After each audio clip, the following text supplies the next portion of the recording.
All right. What's up, people? Hope everybody's well. Yeah, get it going here. Okay. All right. On a Sunday afternoon, but I thought it was important because of this film. Hope you brothers are well. Welcome back to the Onyx Report. Black Masculinist news for the day. Like, share, subscribe, join, and donate. Support the channel if you will. You guys know what the options are. You can see them on the screen. We got the Venmo, we got the PayPal, we got the Cash App, and of course, you can become a patron of both the channel and the Institute for Black Male Studies, and actually also for the Onyx Network, right? So you can support all those endeavors by becoming a patron, or you can support them individually. Either is up to you. We appreciate all the support you can extend, especially now. I got a little problem. Just found out that they are requiring, that the graduates from my son's high school, that they have to wear dress shoes to the ceremony, which is understandable, but you try finding some size 20 dress shoes. I haven't in 5 years. I have not succeeded. So I'm gonna have to try and see if I can catch the principal, and see if I can back him into a corner and have a conversation, or else he won't be able to get in. Apparently they're screening kids for not wearing dress shoes, and I'm like, that's about the best I could do is sneakers. That's the only thing I can find to fit that boy. So it is what it is. So if you'd like to donate to the special dress shoe fund, contribute some information on where I can find some, because I ain't found them yet. Yeah, man. Yeah. Size 20, Brandon. It is what it is. Joe. Yeah, man. Yeah, I ain't found them, But anyway, that's all that's going on over here, man. Getting ready for the graduation, family coming through, ready to celebrate them, and just getting ready for that whole thing. So it is what it is. But y'all know the deal. We're here to talk about Spider-Man, and I wanted to bring through some brothers who are well aware of the topic, and I routinely like to bring through because I love their opinions, their outlook. Even when they vary and differ, it's all good. It's interesting, But that said, I invited Artisan MC and Layman's Journal, who I will bring up in a second. Now, Artisan did a show earlier this morning where I believe he delved into it. So you can go check that out on his channel, Artisan MC. He wasn't able to come to the show today. He said he had to work. So it will be the good brother Layman's Journal and myself talking about that. So let me go ahead and bring him up. What's good, man? Hey, what's good, everybody? Going good over here. Good to hear that, man. You got to be. I'm telling people you're one of my regulars, man. I got to call you and find out if you can pop through or not. Oh, absolutely. Certain topic. So, but we got a number of people here already. 91 in the room so far. Like, share, subscribe, join, and donate. Subscribe to Layman's Journal's channel. Subscribe to Artisan MC so you can get these kind of talks on a regular. I only do this every now and again, but these brothers do it, all the time. And so I want y'all to support them. We got a bunch of brothers in the room though. A. LaRoe, Sean, Detroit, Spain Man. What's good, Spain Man? We got Mike. What's up, Mike? This Rich Bastard, Torrance, Christopher. What's up, Christopher and Brian? We got Ron, Question, Busy Mike, Thematic, Heru, Mr. Shug to you. Master REB, Afro National, Waffle Weave, JS Hooper, Dr. Thunder in the building. What's up, man? Barshawn, Ron, Better You, Ted, a number of people in here already. Real Talk, Rodney Dunn, Proto Stark, we got Brandon, of course, we got Joe, Blast from E50, right? So a number of brothers in here, Leo, Charles, the Protector. Good to see y'all in here. Again, support the show, and let's go. So first thing I just wanted to do real quick is just to kind of walk through some of the IMDb information, just so kind of clear on where things are as far as that. But you got a chance to see it Thursday? Yeah, I saw it Thursday afternoon. Caught the early show. Okay. I did as well. My son and I went to peep it, which has become a bit of a ritual because we went to see the first one. Mm-hmm. And that was probably the first movie that I've seen him out of his seat. Excited. He's real laid back. He's real kind of, happy-go-lucky, real late. He doesn't really get excited about too much except anime. But in the theater, this was the first time I'd actually seen him this excited. And I realized upon watching it, it was the first time he was actually watching a film about a character that kind of looked like him and was around the same age. Right.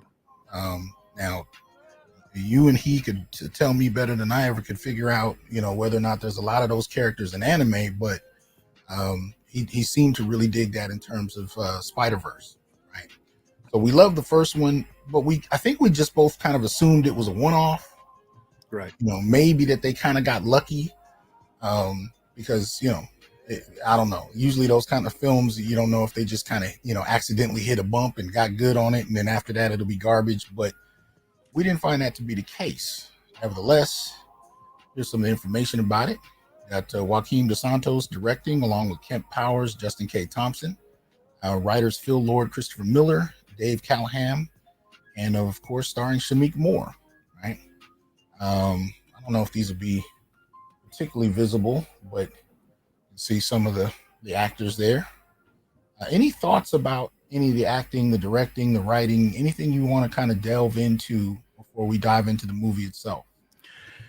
As far as the acting and directing, I thought the voice actors were great. Oscar Isaac jumped out to me as Miguel O'Hara, Spider-Man 99, 2099. I thought he was cold. I didn't know that was Daniel Kaluuya playing Hobby. He was so in character. I was shocked that was him. Right.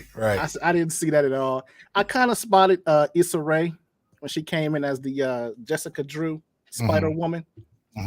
But I don't know too much about Shamik Moore, and Andy Samberg was kind of funny in his role. Okay, yeah, he was. Scarlet Spider was a little hilarious. I didn't expect them to kind of roast their own comic approaches in the past. I slipped up, for some reason, and I don't know why. Oscar Isaac and what's his name? Hold on, let me see if I can get them both in frame. Jake Johnson, that's what it is. Sometimes I get them confused. Right. I don't know why, but for some reason I didn't separate the two. But anyway, they did well. We can get to Issa Rae's character in a second. I need a minute for that shit. But anyway, Mahershala Ali, Uncle Aaron. I forgot he was. I ran across that at some point, but I clean forgot that he was Uncle Aaron, who I've liked in both movies. I like the character, Right. He's one of the few I've ever seen in an animated series where I'm like, I know that brother. I've met that brother before. He's intelligent. He's into some dirt here and there, but you'll never know what. I've known that brother, so I really like that. A lot of the portrayals I saw struck me as three-dimensional in a way. Even if you don't get a lot of screen time with some of those characters, you feel like you met them before. At least for me. But any thought? Did any other characters stand out for you? Not really. Besides those groups, those are about the ones. It was nice to see. What was her name? Lauren Luna Velez as his mother. Yeah, I hadn't seen her in a while. And I was, Rachel Dretch when she was playing the counselor, because I was a fan of King of. Yeah. When I heard her voice, I said, I know who that is. But that's Saturday Night Live, right? Yeah. She was in that and King of Queens and something else. Okay. She kind of disappeared. It was good to see her again or hear her again. I didn't realize that Jefferson Davis was Brian Tyree Henry. Me neither. I didn't realize that, and that was Miles's father, right? Yep. Yeah. So I didn't realize he was. So you had a lot of people that I dig. Even Jason Schwartzman, I didn't know he was playing Spot. Oh, okay. I've seen him around. I can't say like I'm a huge fan, but I didn't realize that he was playing Spot. So it's nice to see some of the characters in this, whatnot. And just to kind of point something out, they did take what I would have considered to have been a risk from the first film to the second. Other than the first writer named, this is for the first. Okay, hold on. It's not gonna let me switch over. Let me share the screen again. So this is the first Spider-Verse flick, right? one of the things I noticed is they changed the director team. Okay. And aside from the lead writer, Phil Lord, they changed writers. Hmm. So normally when you have a winning formula, most people don't want to really fuck with that. Right. But they actually did. They shook it up. They had a whole new director team. They only had one writer in common between both films. And in my assessment, they managed to take it up a notch. But to my understanding, you did a video, and I highly suggest you guys check out Layman's Journal review of the film. But to my understanding, you hadn't watched the first one by the time this one came out. You want to talk a little bit about that? Yeah. That video I did is the first 4 minutes are kind of rough, intentionally rough. I'll say that. But I had to be honest. I had to be honest about the way I felt about it because going all the way back to my childhood. You see, I didn't read Marvel comics when I was in the 80s and 90s. I was born in 1980. Okay. And so I was into cartoons and video games at the time. Okay. So my introduction to Marvel was watching the Spider-Man animated series, the X-Men animated series, and the video games. I was into the Capcom versus Marvel fighting game, and from there it was Maximum Carnage. Okay. So my understanding of Spider-Man from my perspective was it's Venom and Carnage. Those are his rivals. Okay. And so when Sony came out with the Tobey Maguire movies, and this is controversial, I did not like them. I didn't like them. I didn't like the Green Goblin. I thought he was corny. I was just like, when is Venom going to get here? When is Carnage going to get here? Yeah. And so they finally brought those guys in there. They finally brought in Venom, and they brought in Gwen Stacy in Spider-Man 3.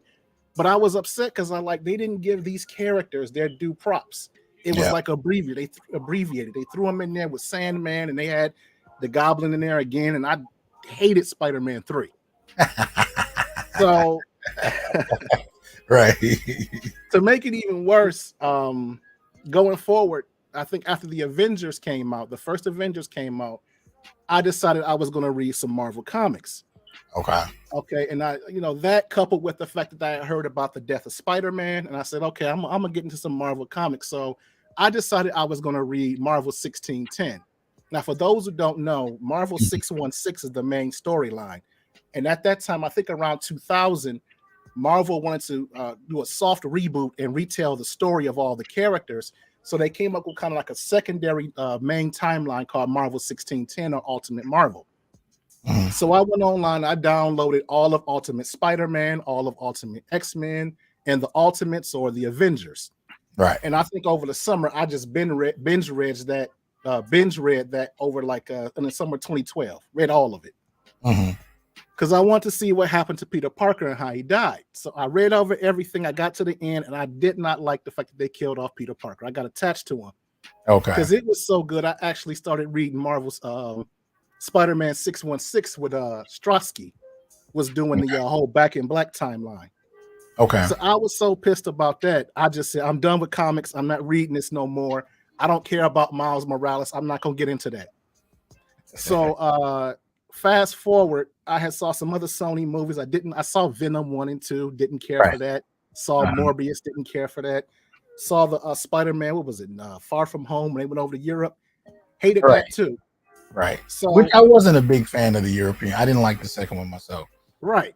So I had all these bad tastes in my mouth, and I saw this was coming out Across the Spider-Verse, and I said, okay, I'm going to review this movie.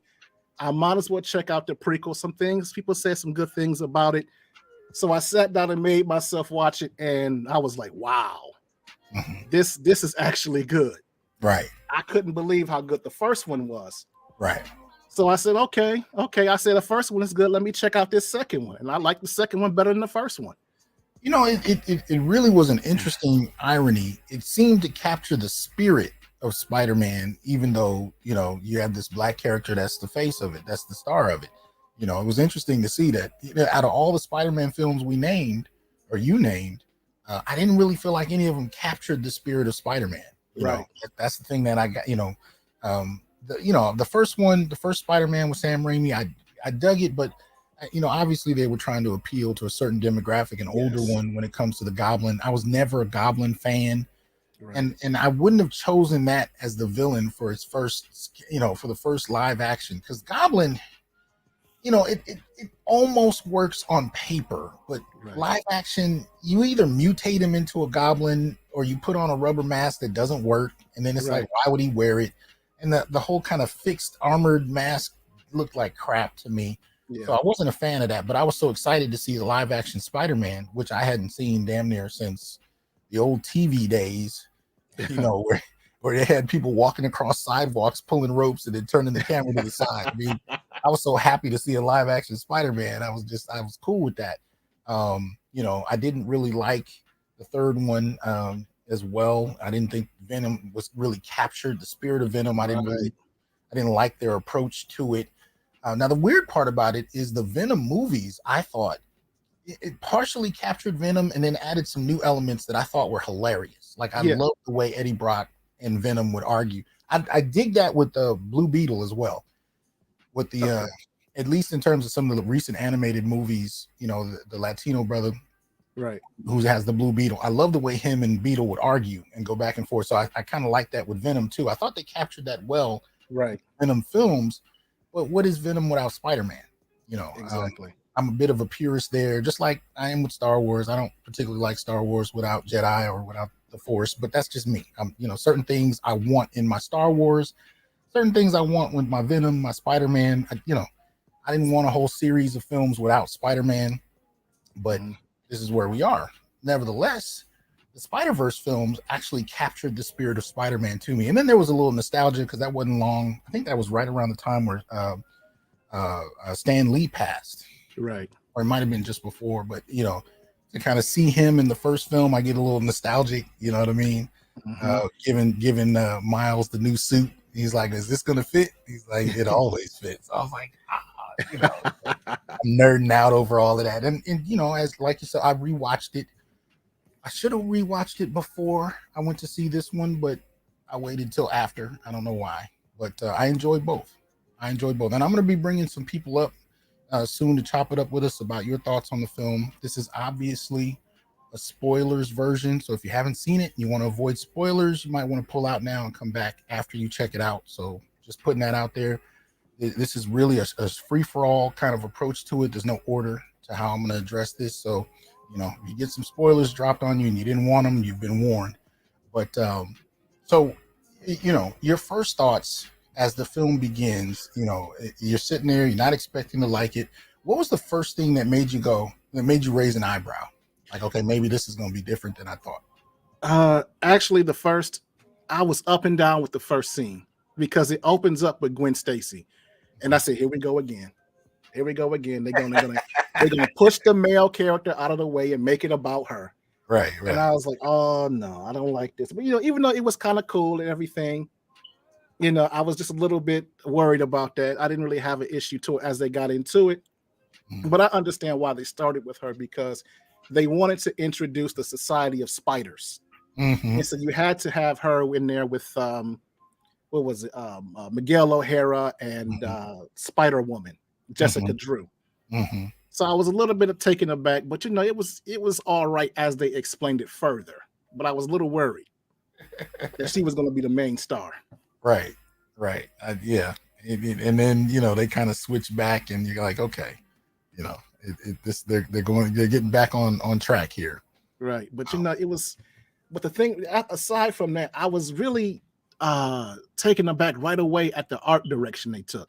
Yes. Because I loved the first one, but in this one they took it up a notch. Yes, they did. I can't describe. I guess it's like some watercolors with some stop motion in there, and they kind of put in like the low frame rate at times to make it look even more realistic. But I loved how, and I don't want to jump ahead, but I loved how when they were having certain conversations, they would drop the resolution of the background or even wash out the colors, and they would let you key in on the main characters to evoke emotion. I thought that was absolutely dope. Oh yeah, and some of the what I noticed is they almost had like a different tone, a different color tone for each character, especially when the character had the mic in a given scene. You know what I mean? You see the background, the colors, everything would kind of change to fit the mood. But even artistically, man, they took some bold chances that I think paid off and doing. I mean, they did things that I've never really seen in an animated film, especially of that caliber. And and creatively, it was just brilliant. But I'd never seen it on screen before, and I thought again, was a bold take. Yeah, they had the what was it in the first one? The Nicolas Cage Spider-Man. I forgot his name. Oh, Spider-Man Noir. Noir, yeah, right. And that was the kind. It kind of gave us a taste of where they would I guess, cut these characters out of the comic strip that they were in and try to put them into the current environment. Right. So they would keep their art direction from whatever era they were from. I thought that was cool. And they did that a lot in this movie. Yeah. But in the first one, they had that moment where they introduced Noir. They were like, why is there wind? Like, he's like, wherever I go, the wind goes. They're like, what the hell is going on? Yeah, that cracked me up. Yeah. It did, but like I said, my son and I are just dapping each other up every few minutes, like, oh damn, and we just dapping just because there were so many Easter eggs. Yeah, and I'm really gonna fanboy on this film today. I'm gonna let y'all know I do advocate for it. I do suggest you go check it out, and we'll get into some of the other reasons why, because not just on the fan level, but even in terms of certain representations of Black maleness. I wanted to get at, and again, I'm seeing this not only as a 40. Oh my God, how many is it? Almost 45 years of comic book collecting, but also as a father, right, to a Black son who I'm sitting in the theater with, and we're both nerding out, and we go see movies on the regular. We already got tickets day after his graduation to go see Transformers. I'm not super excited. I'm just kind of waiting to see what happens. But in terms of this, and he already told me, he said, I think he said. The next one, I think, comes out in March next year. Yeah, March. I just found out March 24th. March 24th. Yeah. He said, I'm driving back from college so we can go watch it. Wow. That's how he said, I'm telling you, Pop. He said, I don't want to watch this movie. When it first comes out, he said, I don't want to see it with anybody but you. Wow. So yeah, I got a little teared up, all like, oh man. But that's how much there was such a click between us. And I remember thinking at a certain point, this must be what girls feel when they see a Disney princess that they resonate with. I don't know. But when I'm seeing Black boys in the movie theater excited and jumping around, it did something to me. Like, they're seeing a character that they relate to on one level or another, and they're excited by. And really all it did is really highlight how rare that experience has been in my life, but even in my son's. He's 17 and he can't point to too many characters that he could resonate with. Right. And see, that's what makes even the art direction, the way the design Miles was so significant, because coming up when I was a kid, you would see Black characters, and I don't want to get to Umar Johnson here, but they were still they were just dark skinned. They still had the European features. But when you look at Miles Morales, the man, he got an afro, nappy hair, big nose, big lips, dark skin. I mean, it's they got, even that's important. Yeah. To let you know that, we had you in mind when we designed this character. Yes. I mean, notice the hair texture, even the subtleties of it, from locks to braids to just nappy afro. I'd never seen that. It was accurate. The only thing that went off into Fictionville, and I've always thought this, even with Peter Parker, that mask is not that goddamn strong to hold all that afro down. Them head shapes was Michael Jordan perfect, and I'm like, nah.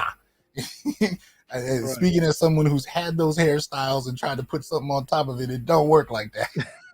Spider-Man would have a fucked up looking head with, but anyway, especially when you get to Hobie, the Spider-Punk.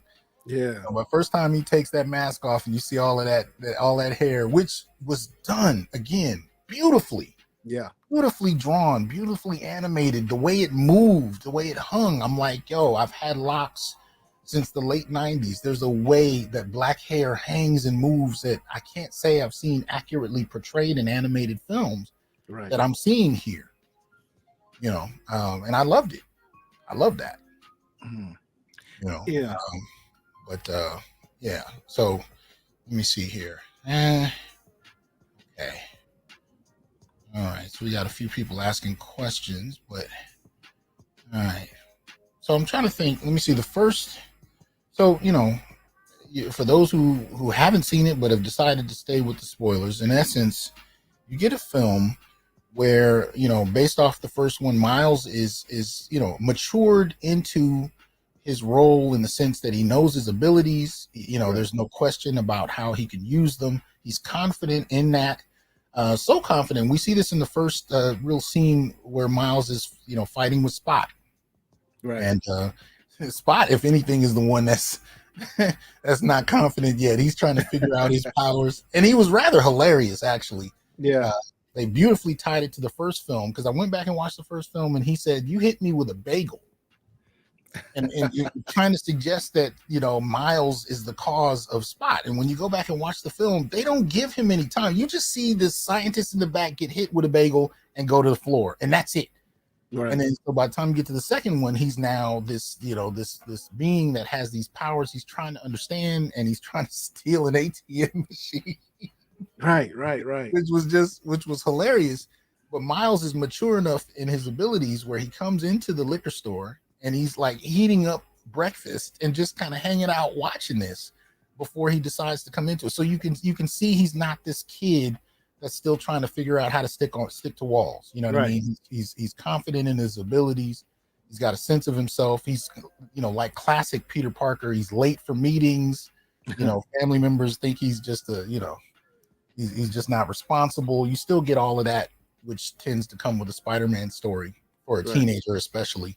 But which was realistic. You got parents, you live with your parents. They're trying to make sure everything, homework is done. You're handling responsibilities. If you're going to be swinging around the city doing stuff, it's going to take a toll, and others are going to ask questions. So, right. Because remember, he was what was the last mission of part one? They actually left him out because he couldn't control his abilities. At that point, and they said, "You're not ready." But like you were saying, we saw him now that he's been doing this at least for some time.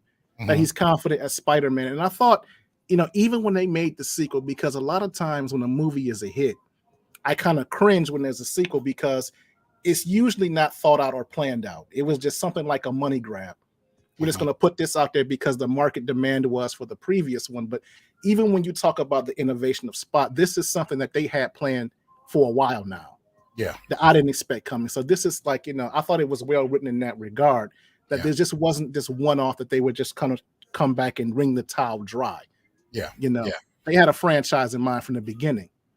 Well, they did. And I underestimated how much so. I really underestimated how well planned out. And if the third one is any indication based on the first two, it would seem that you're going to have to watch all of them together to really get the full kind of a painting, as it were. But so far, the first two were really well done. Like the first one, I saw it as a rite of passage. There's, of course, there's Miles, after the team leaves him, webbed up in a chair because they're trying to protect him. He hasn't mastered his powers. He can't make things happen on command. Right. They leave him there. And even that's not enough. It's when his father comes to the door and he's trying to tell him about his uncle being killed, which of course Miles already knows. And there's a moment where it finally all comes together for him. And, because the core of most Spider-Man stories, in my opinion, is family. It still comes down to protecting family, protecting loved ones, and really finding your motivation. And this is what Miles does. And I think like the next scenes you see after that, when he finally is ready, is him. And they showed this in the trailers for the first one. It looks like he's falling from the sky, but he's calm, you know what I mean? And by the time he starts webbing up and swinging out to Kingpin and whatnot, it's just beautifully animated. And the music is perfect. And it really gives you this sense of what it means for a young man to really kind of find purpose, find direction. And this one, they almost take that rite of passage and they take it, they bring it to another level. Bring it to a whole nother level. I guess we can get to this when we get to it, but there's a point where he has to not only know who he is inside, he has to actually put that out into the world where everybody around him is trying to stop him. Everybody around him, doesn't have much faith in him. They don't believe in him. Right. This for me, it hit me in the feels in a way because, for myself, for many of the black males that I've mentored over the years, my students, so on and so forth, I've seen them all hit this point where almost no one around you stands with you as a black male. Right. And you got to find, boy or man, you have to find your own reason for standing on your own too. Right. And that was the scene that actually moved me the most, was actually watching Miles. I don't know if I would call it, I guess technically it's a fight when they're trying to prevent him from going back when he's in the Spider Society. Right, and right, the entire Spider Society is against him. Right. And then there's this moment where, Miguel is actually pinned him down, and everybody around him telling him, no, you can't do this, and even his closest, Gwen, and what do they call him, Ben? Is that the older Spider-Man with the baby? I think that's the real Peter Parker, the first one. I'm trying to forget. Well, I forget the term. Was it Richard? What name do they call him by? I didn't think they called him Peter, but I can't remember. Yeah, Peter B. Parker. Okay, so they call him Peter B. Parker. But even his character, who's there with his daughter, and we got to get into that shit because I don't know what they're doing with these kids in these Spider movies. But even him, even Miles's closest from the first movie are turning on him and basically telling him no. And so you see him standing against this entire society by himself. Right. And that to me was huge. I mean, that hit me in the chest because I know what it is to stand against everybody around you and nobody thinks you can do it. Nobody wants you to. And even those closest to you, it seems, have betrayed you. And you still got to find your own, gravity. You got to find your own direction and purpose in that moment. And I'd never really seen a film where a young black male actually does that.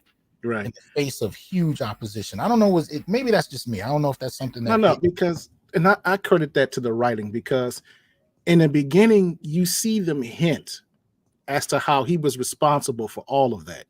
Mm-hmm. They didn't want to tell him yet. And so this is the part where I'm thinking of when they're chasing him down and he's on like this rocket or super train or whatever. Mm-hmm. And Miguel catches up to him. And the part that jumped out to me is when Miguel gives him what he feels is the truth, but very blunt. Mm-hmm. Well, he basically tells him, you're a mistake. You weren't supposed to happen. Oh, man. Peter Parker wasn't supposed to die. You're not supposed to be Spider-Man. Yes. And he whispers that in his ear to break him. Yes. And I wish I could remember what he told him. He said, I've already, because they thought that he was just running out there for no reason. Right. But the whole time he was playing them. He was playing them. And see, and I had to check myself because I'm not going to lie. After they got past the Gwen portion, or going back to the Gwen portion, when they got past that, I kind of got frustrated with the film. And I'm like, why are they doing all this? Why are they going through all of this personal life? Mm-hmm. But see, the thing is that, and I had to check myself, is that you had to go through that to understand the background that he was from, to understand the character, to understand the sacrifice he was making. Mm-hmm. So you had to have that relationship dynamic between him and his dad, and that conversation and his family. Because if you don't go through that and you don't show everything that he was losing in his world, it wouldn't matter to you in the end while he was making that sacrifice. That everybody thought was crazy, because there's this, because for those who don't know, they were trying to stop Peter from going back and saving his father because they felt as if it would break the canon or the timeline of what they were building. Right. And so Peter had to decide, I've got to make this decision against everybody else's will. You mean Miles? Miles, I'm sorry. I get him confused. Yeah. Miles had to go back and do what everybody didn't want him to do and stand alone in that regard. Even those that were on his side, they weren't against him, but they were kind of like, I don't know. Well, it was kind of like the way it was presented to him is, if you save your father, you're going to destroy your universe. Exactly. You know what I mean? And interestingly enough, like usually in a story like that, you'll have a lead character that'll just emotionally save his father without caring about what happens to anyone else. Miles's response is, I can do both. Right. He doesn't lose sight of the danger and the threat of what he wants to do. But he's saying, no, there's a way that both can be done. I'm not just going to sit here and let my dad die because you guys are theorizing what'll happen if I save him. And so you have this father-son dynamic playing out on multiple levels in a lot of different ways in this film. Well, father-child even, because the same happens with Gwen and her father. She has a distant kind of break with him in terms of being Spider-Gwen. But the thing you said a moment ago, though, about about Miles and this whole question of him being a mistake. Right. This is, I think it hit me on a level I wasn't anticipating, because if you've ever had to work somewhere, I don't care if it's job or school or whatever, if you've ever had to have been somewhere, especially if you're the only black person there, or even the only brother, you know, you've experienced this feeling of you don't belong here. Right. You're an accident. You made it through, and you really don't belong. You're not supposed to be here. That's the feeling it hit with me listening to them tell Miles all of this stuff, because it's not like you see a bunch of Mileses run around in Spider Society from different dimensions.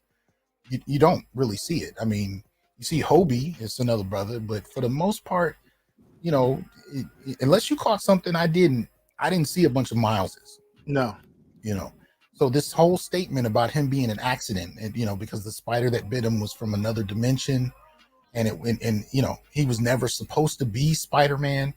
All of that was profound, and as you said, it was stated to break him, but it didn't.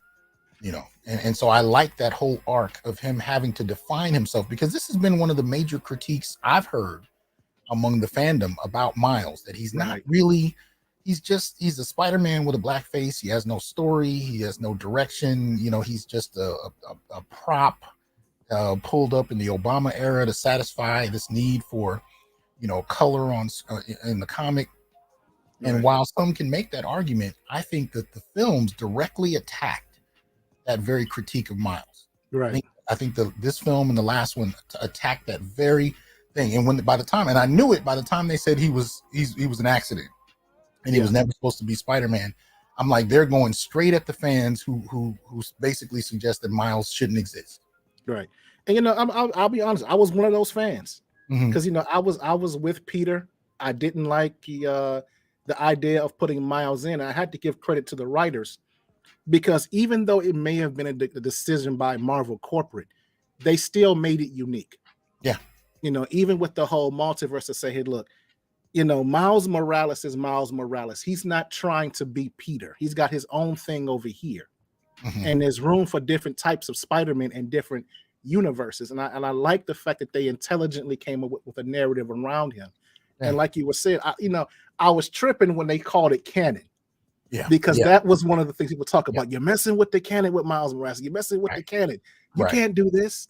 Right. You know, and I said that's a specific dig at all the haters that came out of him.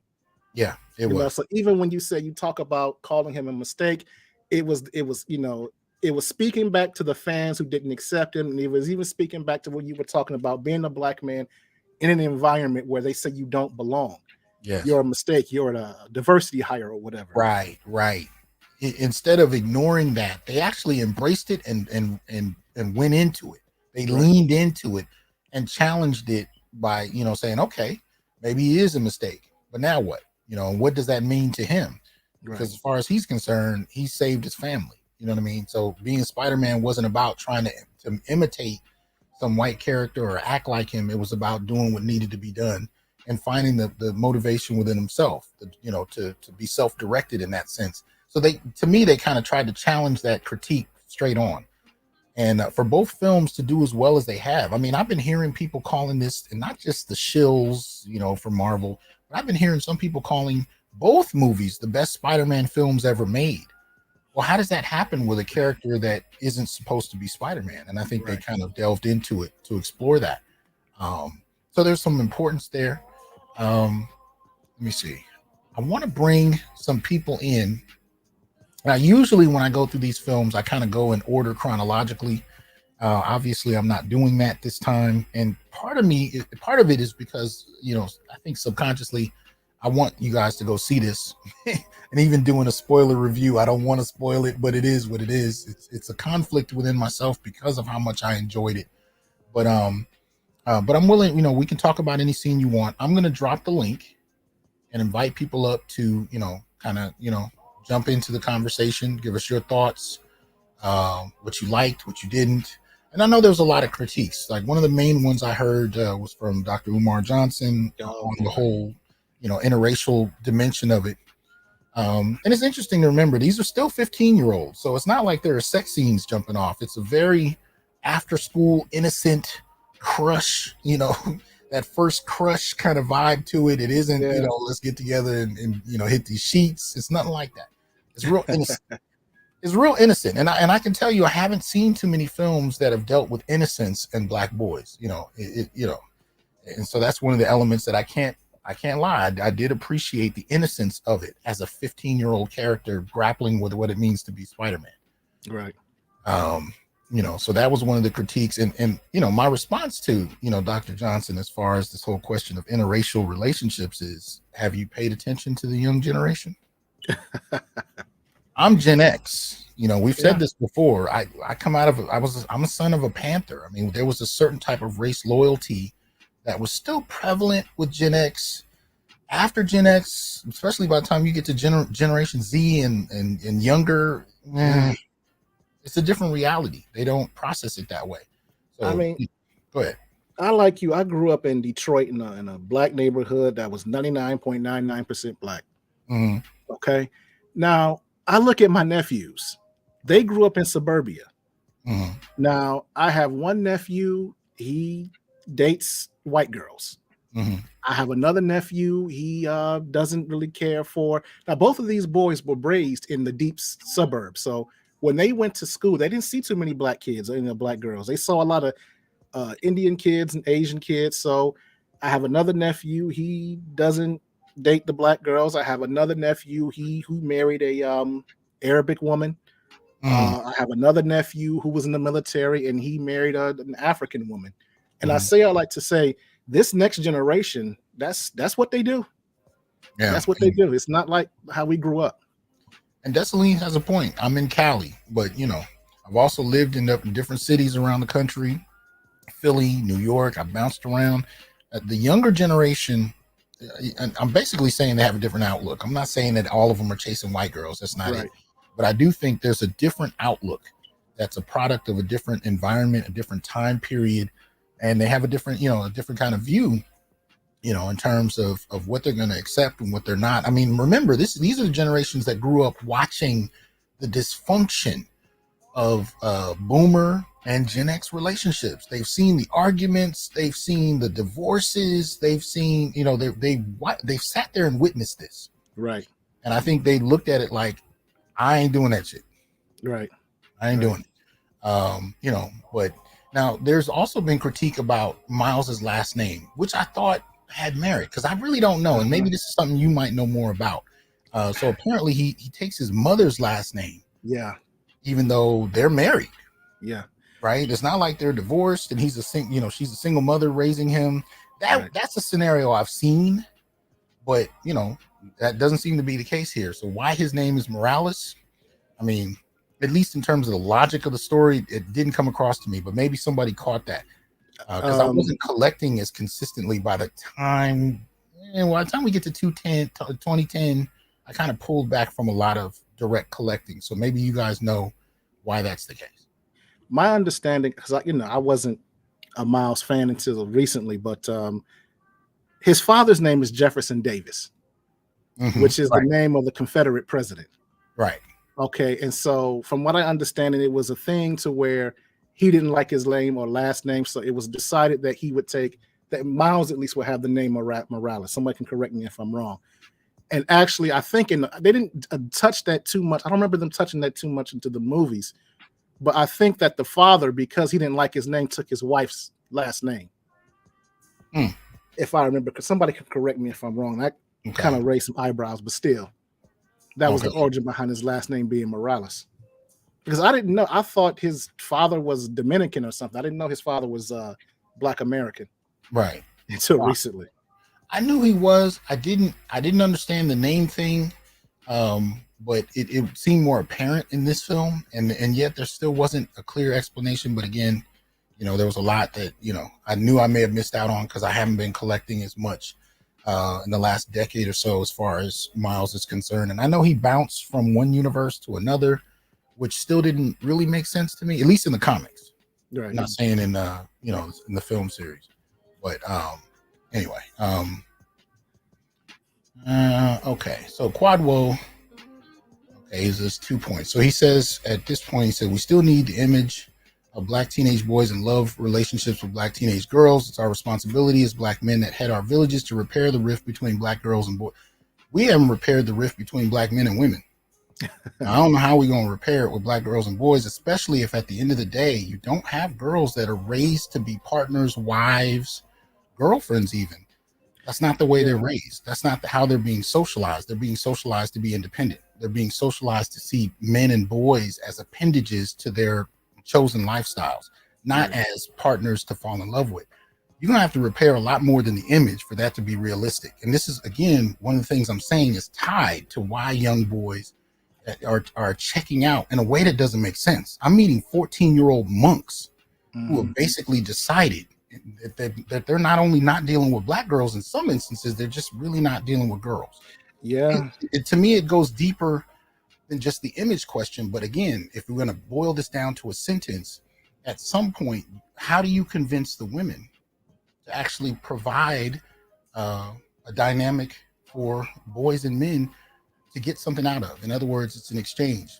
You still have boys that are interested in being husbands and fathers and developing families. And you have girls that are interested in mimicking their mothers and aunties, where what they've seen is independence and why. The questions they raise is, what do I need a man for?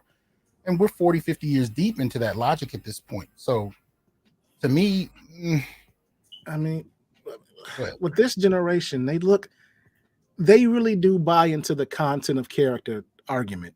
I mean, I've heard, and this reminds me of my nephew, I've heard a woman tell a story about how her son, who was like 17, he dated I think she said he dated Hispanic and Latino women. And she asked him, why is it that you're not dating Black girls? And he said to her, Mom, they're mean, they're nasty, the tattoos, the attitude, and all that stuff. And she didn't believe him. So she went to his high school and she just sat out in the parking lot to watch the kids coming in and out. And she said she looked at all the Black girls and she said she didn't see one Black girl that she wanted her son to date. Now I look at my nephew, and his mother has a problem with him dating white girls. But when you look at what he does, even with the white girl he was dating at the time, her personality was similar to his mother's. And so he was looking for someone who acted like his mother, didn't really care what she looked like. He was looking for that same characteristic type. And like he was saying, there's such a break in talking about how these young Black girls kind of emulate their mothers and their aunties and kind of have a nasty disposition of what Kevin Samuels calls a low boiling contempt for Black men. Right. And they're just not willing to fight through what the previous generations were willing to do. Yeah. And that's the thing. Even if you create stories about that, if they don't see the characters that we advocate in the stories and the actual girls and women around them, and it's even a step worse if they do see those characteristics in women that aren't directly, Black in that same sense, the problem isn't resolved. See, when my son started high school, he went to summer bridge. Between 8th and 9th grade, he went to summer bridge on the high school campus. And so when I asked him, I said, well, what's up with the girls? What's going on? And he was like, he gave me the breakdown. And this was interesting because I never quite heard it this way. He gave me a breakdown of how the guys saw each racial group of girls. Right. And none of them were pedestalized. Right. None of them were pedestalized. The boys had a critique of each racial group of girls. But he went through white, Latino, Asian. He went through each one. And he wasn't saying what his personal opinion was. He was saying this is what we have talked about, at his school, right? But when he got to, he finished talking about the other. So, well, what about the Black girls? And he just looked at me and he was like, "Oh, we don't do that." And I was like, "What do you mean you don't do that?" He was like, "Dad, they are mean." And he went through and said everything you just laid out. He said they are mean, they're this, and he said, and that's when they like you.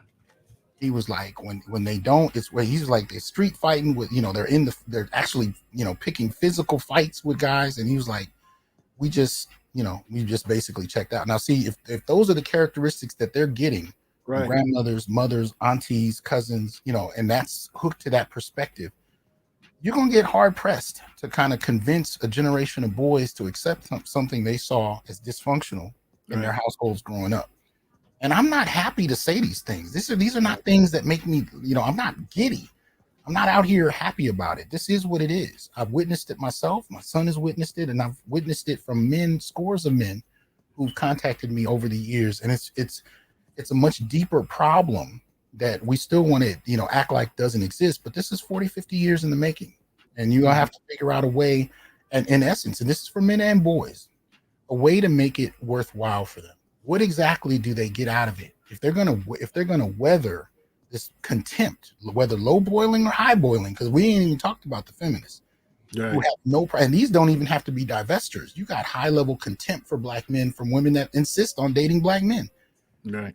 How do you navigate that in a manner that would make boys especially want to even deal with that? It's you got to provide them a different, I don't want to say product, but you got to provide them a different alternative. And so far there's not enough incentive to make black women and girls really want to be a different presentation. For them, a lot of what they want to be is tied up in what they've seen and what they've inherited from elder women. So that's going to be one of the tasks at hand as far as that's concerned. And in that respect, it is what it is. But getting back to the movie though, this question of, so we know that, by the time that Gwen comes to see Miles, she's there for purposes that she's not entirely honest about. He thinks she's there to see him. Right. He kind of decides to follow her. And this is one of a couple moments where I had to remember Miles has different power set. That invisibility is a cold piece. Right. That none of the other spiders seem to have. So he follows her. He figures out she's actually been there for a reason other than seeing him, which disappoints him. Right. And then as he follows her through the rift and travels with her to other dimensions, we see other spiders, like the Indian Spider-Man. What were your thoughts on him? Nah, take it or leave it. Okay. I wasn't too big on that. I wasn't too small on that. Again, it was one of those things that at the time didn't make sense to me, because I was asking myself, why are they doing this? Why are they going there? That was a scene I didn't appreciate until they got towards the end, and they were explaining how Miles was breaking things in the I guess they called the Spider-Verse, so to say. But at the time, I really didn't care for it. I really didn't appreciate. That's why I kind of wanted to go back and watch it again now that I understand the context of all that stuff that they were showing. But I thought it was a necessary scene to show to explain the greater plot. But other than that, I didn't have too many strong feelings of it. Actually, I almost groaned because I thought it was Kamala Khan in the beginning. Because I heard they were talking about replacing Spider-Man with her in that role, because I guess they were having some kind of feud with Sony over that. I don't know what was going on. Yeah, because Sony didn't really give up Spider-Man. They kind of came to an agreement that he would kind of be welded into the MCU. But Disney and Sony been fighting over and over again over that stuff. Okay. And so I thought they were just throwing out there that maybe, to not have to pay Sony, they were going to put Kamala Khan in that role. And I thought, this is going to be their first attempt to divorce, or what they were going to do. I don't know what they were doing. Well, I didn't know. I didn't mind, because here's the thing. The reason I got into comics was, first and foremost, I was an artist. So for me, like even the swords you guys see behind me, and I have a new edition. I got my Samurai Jack sword in there. You just probably can't see it that clearly. But anyway, even the swords, for me, it was all about drawing them. So I came to comics as an artist who was incredibly inspired seeing all these different art styles and all these different characters. So by the time we get to this it's almost like an Indian universe, because I think wasn't it like New York or something where it was like I don't know, futuristic Mumbai or like a fusion with New York or something like that. And they said something in a moment about being colonized by the British. So I'm like, damn, so you guys are taking the whole Indian history thing into this. This is interesting. But even though I didn't see any white people walking around, but then there was so much going on, I may have missed it. But I did like the animation. I thought the animation was incredible. I even liked some of the use. Like, he had these rings along with the webs, and he was using the rings and part of the way he kind of moves around. I thought it was creative in that regard, but most particularly artistically. Right. But we go from there where Miles actually saves. And I'm calling him Indian Spider-Man only because I didn't remember what his actual name was. because I don't remember what they named his character. I do not I don't either. see it in the list of casting yet. But anyway, Miles actually saves his uncle. He saves the Indian Spider-Man's uncle. Which was it his uncle? Or was it was his girls? No, he was like a captain of the police force or something along Right, those lines. right. He was, And he was his girl's uncle, maybe, or father. right, But apparently it was somebody that he wasn't supposed to save. right. He was supposed to die. He was supposed to die, like Yeah, Gwen the police- Stacy's father. Right. Yeah. And so that was the whole debate, that Miles was throwing things off, because he was this unknown quotient. And then he finally gets to Spider Society, and of course has the whole kind of confrontation. But let's deal with. Let me see if I can pull her up. What was the actress's name who played her? Who played Gwen Stacy? Issa Rae. So we're talking about. Right. Okay. So this is Black Jessica Drew, pregnant. I don't. Maybe you know more than me do about why they even made that character pregnant. I didn't understand. Please tell me you know something about this, because I didn't get it. The only Jessica Drew I know about is the 616. I was not familiar with this one, with her being, and that was a brunette in the 616 that I remember. Right. I don't know anything about the heavy, pregnant, loud Jessica Drew.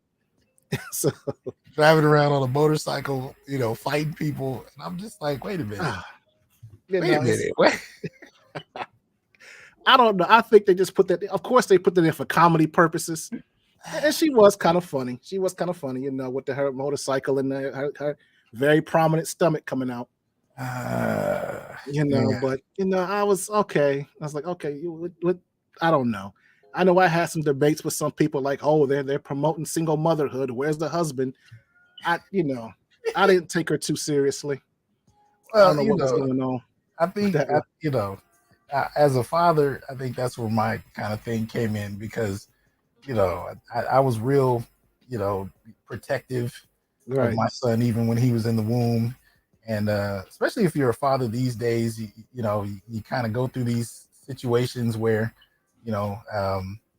women of this era are socialized a certain way. They want to get in the mix and to go do that. And that was actually an argument my wife and I would have. She'd want to go do this and that, and I'd be looking at her like, are you serious? Right. Like it was almost like she was fighting against the fact that she was pregnant, and she wanted to do things her way, and this was something that bothered me. So I'm looking at this whole situation like, because you're not my wife, because we be having arguments. Right. What the hell are you doing with my baby? Right, because I had two brains going. I was like, okay, it's kind of funny, but at the same time, is she married? Why is a pregnant woman doing this? This is crazy. Right. So I'm kind of split on the character. If she was managing things from the center, right. I could get with that, maybe, even though I still think you need to be at home safe, but she out here fighting people on a motorcycle, looking like she's 9 months pregnant. And I'm just like, one wrong bump, one shot, something go wrong, it's a problem. And, I didn't particularly dig that. But, and I had to say the same thing about Peter B. Parker, who's there in every scene with his daughter. Yeah, he's got a toddler with him, so and she's jumping all over the place. So, And he was like, I'm a horrible father. At one point, I just fell out laughing. I'm like, well, at least he's aware of it. Yeah. He even made her web shooter, so she was just doing her thing. Yeah, it was a problem. It was a problem all around. Yeah. I just, I didn't understand that part of it. But again, I did dig the animation with both, as far as that. But Issa Rae plays Jessica Drew. Mm-hmm. I'm still waiting to see what the explanation was, like why exactly she had to be. And she was like the only pregnant person. Like, I'm like, if this was a thing with Spider Women, okay, but she's the only one. I'm like, what is the point? Why exactly is this Black woman Spider-Man got to be 9 months pregnant? Yeah, because I remember her being like a seductress. Like, she gives off this pheromones that drives men crazy, where they just give into her. If I remember the original Jessica Jones. Oh, that was the original one. Okay. Yeah. Yeah. Which I think they showed. Now, this is something we do have to mention. They paid homage to a lot of different spider versions, from film to comics to animated series. I mean, at one point I saw the MTV Spider-Man, the real, oh my God. I looked up the name of his series, but it doesn't really, see if I can bring it in. I mean, I saw so many different spider versions, the Marvel versions were there. There were so many. What Easter eggs did you catch with the different Spider-Man? Oh, I was kind of laughing at the Lego Spider-Man that they put in there. I was like, okay. I was like, why? Yeah. But it was so many Easter eggs in there. I remember he came back to his dorm and they had the Spider-Man video game actually on the television at the time. Uh-huh. And I thought it was pretty cool the way they put in the Amazing Spider-Man from the movie with James Garfield, and they even had I think they had a shot with Toby in there. Oh, you mean Andrew Garfield? Andrew Garfield. I keep saying James, but Andrew Garfield. Yeah. They had little scenes in them in there. I thought that was pretty dope. It was thorough. I mean, it was really thorough, and they would put things that were really new and really obscure. Like there was one scene where they were showing the different villains that the Spider-Man had captured, and they showed two right next to each other. My son and his friend went nuts off of one of them, and I didn't even know where it was from. He said it was from like a video game, and they were excited about it. I was going nuts from the other one because they pulled a villain from like the old Spider-Man and His Amazing Friends cartoon in the early 80s.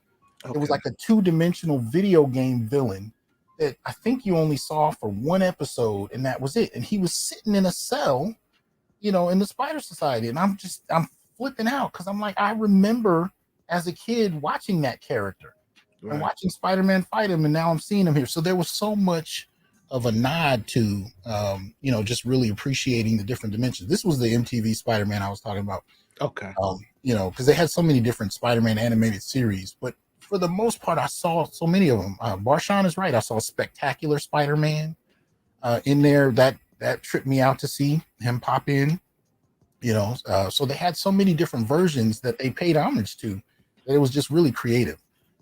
They even went into Venom's universe when they went to see that Asian clerk. She's a comedic character in the Venom movies, and I thought he was going to pop up for a second. Yeah, I did too. Yeah. I did too. Even though she was hilarious, I give her that. In every movie, she was hilarious. And I loved how she wasn't surprised when she saw it. Because he comes in there every day, so she's used to the crazy. She's used to the crazy, right? But there were so many different Easter eggs that I had to give them props as far as that, because it was creative. I didn't know what the licensing situation was. That might be something you or Artisan could speak to more readily than I. But I like that they were able to include that much, and I think, of course, now they were doing that in the first place, but then this last live action Spider-Man, where you had Toby and Andrew brought in, I think that really cemented this whole, multiverse approach that fans really do like when you pay homage to the different versions that they've supported over the years. So, I think it just affirmed them, and they just took it to the nth degree with this movie. I mean, you saw so many Spider folk, it was ridiculous. By the time you see the Spider-Man therapist counseling Spider-Man, he's like, wait, let me guess, you lost your uncle? I just thought that was brilliant. I said, yeah, he probably heard it 1,000 times plus. Right. So anyway, that was pretty interesting. And then, of course, from there, the major arc is that Miles goes to the wrong dimension. He's trying to work his way home, but he's sent to the dimension of the spider that bit him, and not to his home dimension. Right. So it's really interesting to see him come home, and he actually has this conversation with his mother that he's been dreading for a while about revealing that he's Spider-Man. And when he finally reveals it, she doesn't know who Spider-Man is. Right. Which, go ahead. And I thought that was actually some brilliant writing, because that he was supposed to go back to Universe 1610 when he's from, but he Mhm. actually wound up going to Universe 42. 42. Right. And the way they weave that in was, I thought, was intelligent, because they showed earlier how they have this spider transporter Right. that can identify where you go according to your DNA. Right. So even though he was sick, he was from 1610, he had been bitten with the spider from 42. Mhm. And so that altered his DNA to where it sent him to the wrong Yes. universe. Yes. And so He was the original, what do they call it? They didn't call him a glitch, but like he was the original, when they would glitch out, I forget the term they used. I forgot. But anyway, I apologize for interrupting. Go ahead. But yeah, and so he goes back and he finally wants to confess to his mother who he is, that he's Spider-Man, but that dimension doesn't have one. Yeah. And so she's just like, well, who's Spider-Man? I don't know who that. She thought it was funny. Yeah. Yeah. And that's actually the world where the Spot actually, is it the one where the Spot comes from?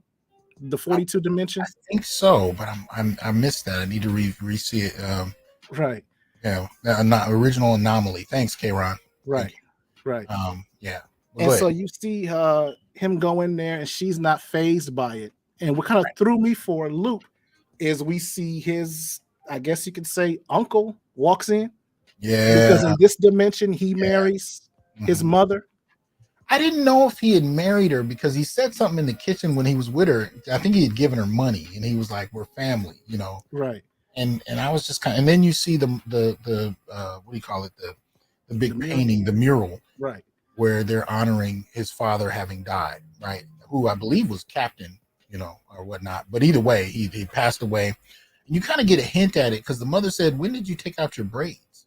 Right. And I remember going, ooh, what the hell is she talking about? Uh-oh. And then from there, you see the uncle. And the uncle kind of figures it out before they kind of let you know. The uncle is kind of like, he's asking him questions about the job they're about to do. And Miles can't really answer. And so, go ahead. He barely flinches, at the fact that, because I think he knew right away that wasn't his Miles. That wasn't his Miles. Yeah. Right. And I'm gonna bring up Pragmatic Prime, but I want Layman to finish his statement, and then I'm gonna bring Pragmatic in. But go ahead and finish what you were saying, bro. Yeah, but then later we find out that in this dimension, his Miles is actually, was it the Claw? Or the Prowler? Prowler. Right. As opposed to his uncle being the Prowler, right. Miles is actually the Prowler, and he's kind of vicious. We get to see them face to face. Which, again, as a side note, on the artistic level, I loved seeing that Miles is drawn with the large lips, with the wide nose, with the hair. I mean, I love seeing that. Having grown up, looking at the comic book image, the animated images I've seen, they never quite seem to get black characters right. Hell, even some of the live actions don't. I mean, there's a whole slew of Samuel Jackson movies where I don't know what the hell they doing with him, but I love seeing that they got that right. So seeing Miles face off against Miles was a trip, just in terms of just the face to face, and he even appeals to his more vicious version. He says, I'm trying to save my father, and he was like, he didn't really seem to care. So it was an interesting kind of thing. And by the way, shout out to Donald Glover. That little appearance was hilarious. It was hilarious just to see him sitting in one of those cells talking about it's impolite to stare. Shout out to Donald Glover. But let me bring Pragmatic into this. Pragmatic, can you hear us? Yeah, I can hear. Okay, go ahead and weigh in on this. Hear me? Yeah, we can hear you. Okay. Yeah, just first and foremost, greetings, Dr. Johnson and Layman's Journal. Thank you guys for having me on the panel. I just finished seeing the movie, seeing the film a couple hours ago. Okay. Kind of stayed away from spoilers and whatnot. But I thought it was all right. I thought it started out kind of slow. Really wasn't feeling them having Gwen as like the main protagonist in the beginning. I thought, all right, here we go with the agenda again. But I did like, I did like how Miles had to prove himself. It almost gave me like that. Kind of bored out a little bit. Creed is battling it out, and he's kind of like down on it. He's out on the ropes, and he's like, I just want to prove that I'm worth it. And so Miles had that feeling when he's going against Okay. To say from audio perspective. You keep dipping in and out for long Can periods. you guys hear me? Yeah, you dip in and out for long periods. So, okay. All right. Hold on real quick. Let me just meet up real quick. Okay. I'll be back. Okay. All right. Okay. So any response, Layman, to anything that he kind of put on the table, even for the second that he could, anything in that you had a response to? Oh yeah, I'm right there with him in the beginning with Spider-Gwen. Right. Like I said, I was upset, but like it was we're talking about, a lot of stuff happened in the first two acts that I did not like, that was necessary for the third act to work. Okay.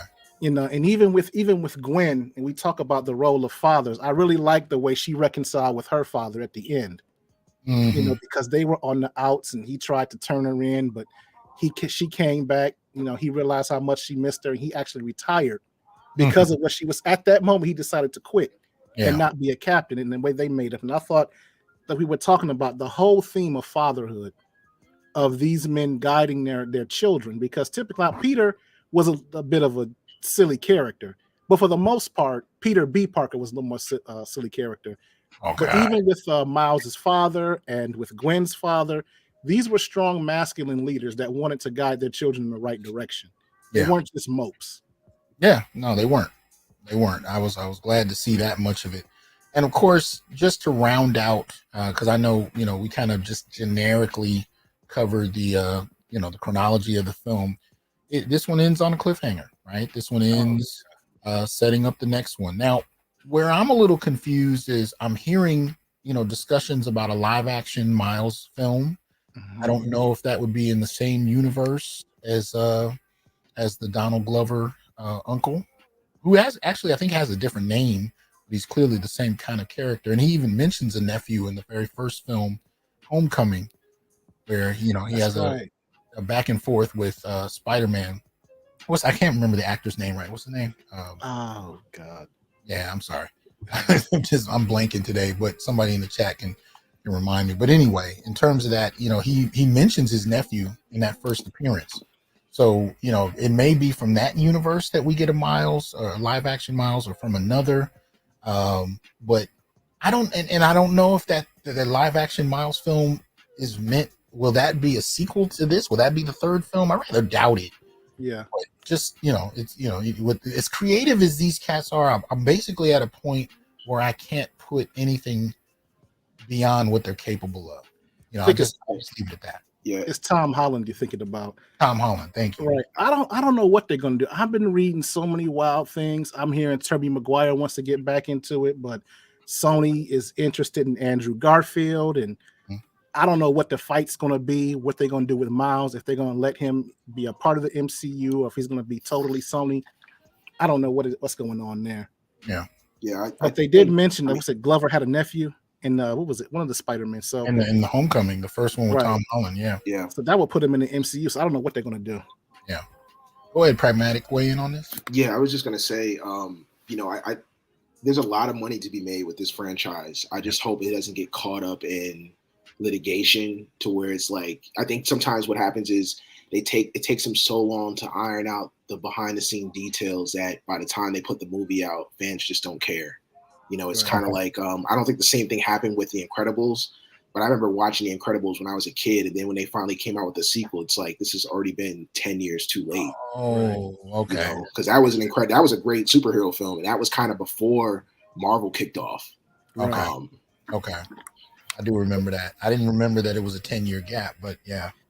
Yeah. I didn't care for the sequel, The Incredibles.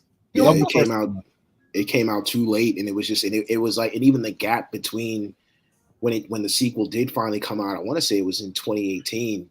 I think the original film came out in 2000, not 2002, maybe it was definitely like in the late 2000s. It was just like the sequel made it seem like it was only a year apart, and it's like it hasn't been that.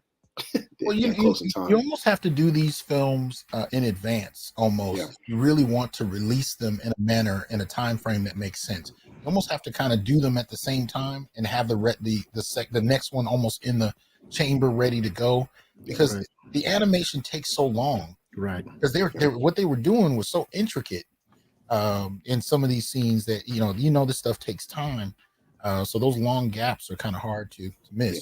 But we got Artisan in the house. He was able to make it through, and I know the brother's working around the clock. What's good with you, man? What's good, Dr. T? What's up, Layman? What's up, Pragmatic? Going on, What's sir? going on, Artisan? P-Dub in the house. I was listening to the conversation while I was doing my HVAC and garbage disposal repair. But you took a break? No, I finished them up. So I'm just sitting here writing my notes now. But yeah, I did my Black Superman thing, so I'm back to talking about Spider-Man. Well, just to let everybody know, Artisan MC every Sunday, 11 a.m. Pacific. He went this morning, and you delved in already on this, right? Yeah, a little bit. I did a little bit because I was holding my powder, but then I was trying to say something, but I didn't want to say too much because I was looking forward to jumping on with y'all. So I was going back and forth. I was playing coy with not spoiling. I was doing the same thing you were doing, which having that struggle. Like, I want to spoil? Do I not? Do I want y'all to take your ass to the movies? Yes. Go to the movies and see it, support it. But and I'm normally, you know me, man. I'll do it. The film will come out on Friday. I'll do a spoiler version on Friday. On Friday night. Friday night. I go see it Thursday. I talk about it Friday. Yeah, This is the first film I can think of where I honestly didn't want to spoil it. It was so good, in my opinion. But give us your thoughts on this. Yeah, this is for me. Everybody I've talked to that I know that are geeks, and I've been interacting with, personally. I've been telling them to go see the movie. I mean, since Thursday when I saw Thursday night, 11 o'clock, did a stream reaction about it. Next morning, I was up calling my folks I work with and stuff like that. You seen Across the Spider-Verse yet? Nope. What's your problem? I'm like, you hating on the black boy? What's wrong with y'all? Right. Don't let your hood drape. I mean, what the heck? Movie, right? So I've been trying to get people to go actually see the movie because it was really good. And I've heard really strong praise for it, calling it like the best superhero movie, ever. I'm like, yeah, that's strong praise because it did a bit edge out Guardians of the Galaxy 3. And that was it did. Yeah. To me, it did. That's a feat for. I mean, animated movies. We're in a generation where animated movies are really good.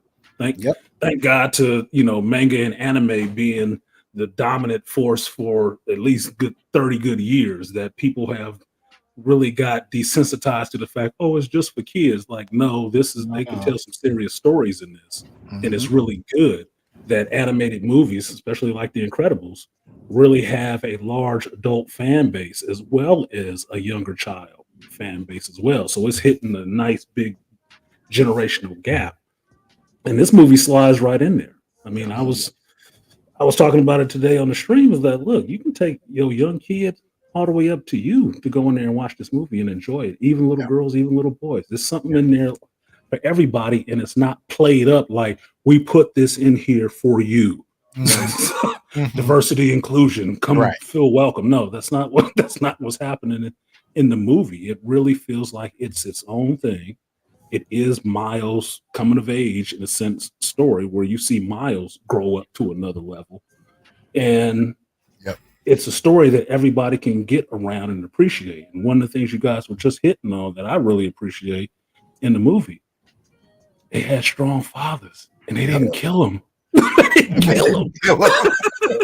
They didn't kill him. I mean, wow, that's a far cry from Wakanda forever. Like, yeah, you got a daddy, but he sent you to Haiti. He right. want to raise you in Wakanda. He didn't care. Not in the most protected, most advanced civilization on earth. Oh no. Go to Haiti with your single mom. With your single mom. One thing I would say too is I guess my only issue with the film was when Miles is kind of like heartbroken because Gwen left.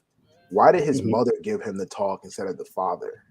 I mean, I know his father is kind of like, his father is at the point where every father gets to where it's like there's no getting through to him. Let him talk it out. But it's like this is matters of the heart. You need to get that talk. I mean, you need to get that talk from your dad. And then he kind of just stepped away, and the mom was just like, hey, but even though she didn't give him kind of the pep talk of like, about heartbreak and stuff like that, she kind of gave him the pep talk about like, knowing your roots and where you come from. But I thought that should have came from the father. It's your stream. You want to take it, or you want me to take it? Oh man, I got those. Catching up, man. Okay, yeah, I'm catching. That's right. I'm catching up. I'm a few drinks behind. So Rio got fleshed out a lot more in this story, and I think if you wanted to have a critique, you can say they injected her a lot more into the story. But if you read the comic books with Miles, his family, his mother and his father are really integral. His father, I think his father ends up being like a SHIELD agent or something. Oh, wow. Right. So Rio getting some time on screen with the actress that is doing her voice, which I love her. She's really good. I think it's the same woman that was in I Like It Like That and some other stuff, Puerto Rican New Yorker, for real. I didn't mind her having that conversation with her son because it's not like it's some over masculine woman having that conversation with her son. Right. It's not. His mother is really feminine. Her mother stands up for herself. She's really feminine, but she's having a conversation with her son, letting him know it's okay if he wants to go after this girl. Which in today's day and age with young black boys, yeah, you need to see that message to let these kids go. Let these boys be boys and, go after the girl that they want instead of like, no, you got to need to be here with mama. Be here with mama. Yeah, no. I love little girls. I love the little intricacies, like either when the mother and father were like, she just called both of us by our first name. Yeah, I was dying. I was dying. God. I was like, yep, you already in the doghouse, girl. You don't do that. Fathers know, like the parents know, like, oh no, bro. She said, but she wasn't son husband him.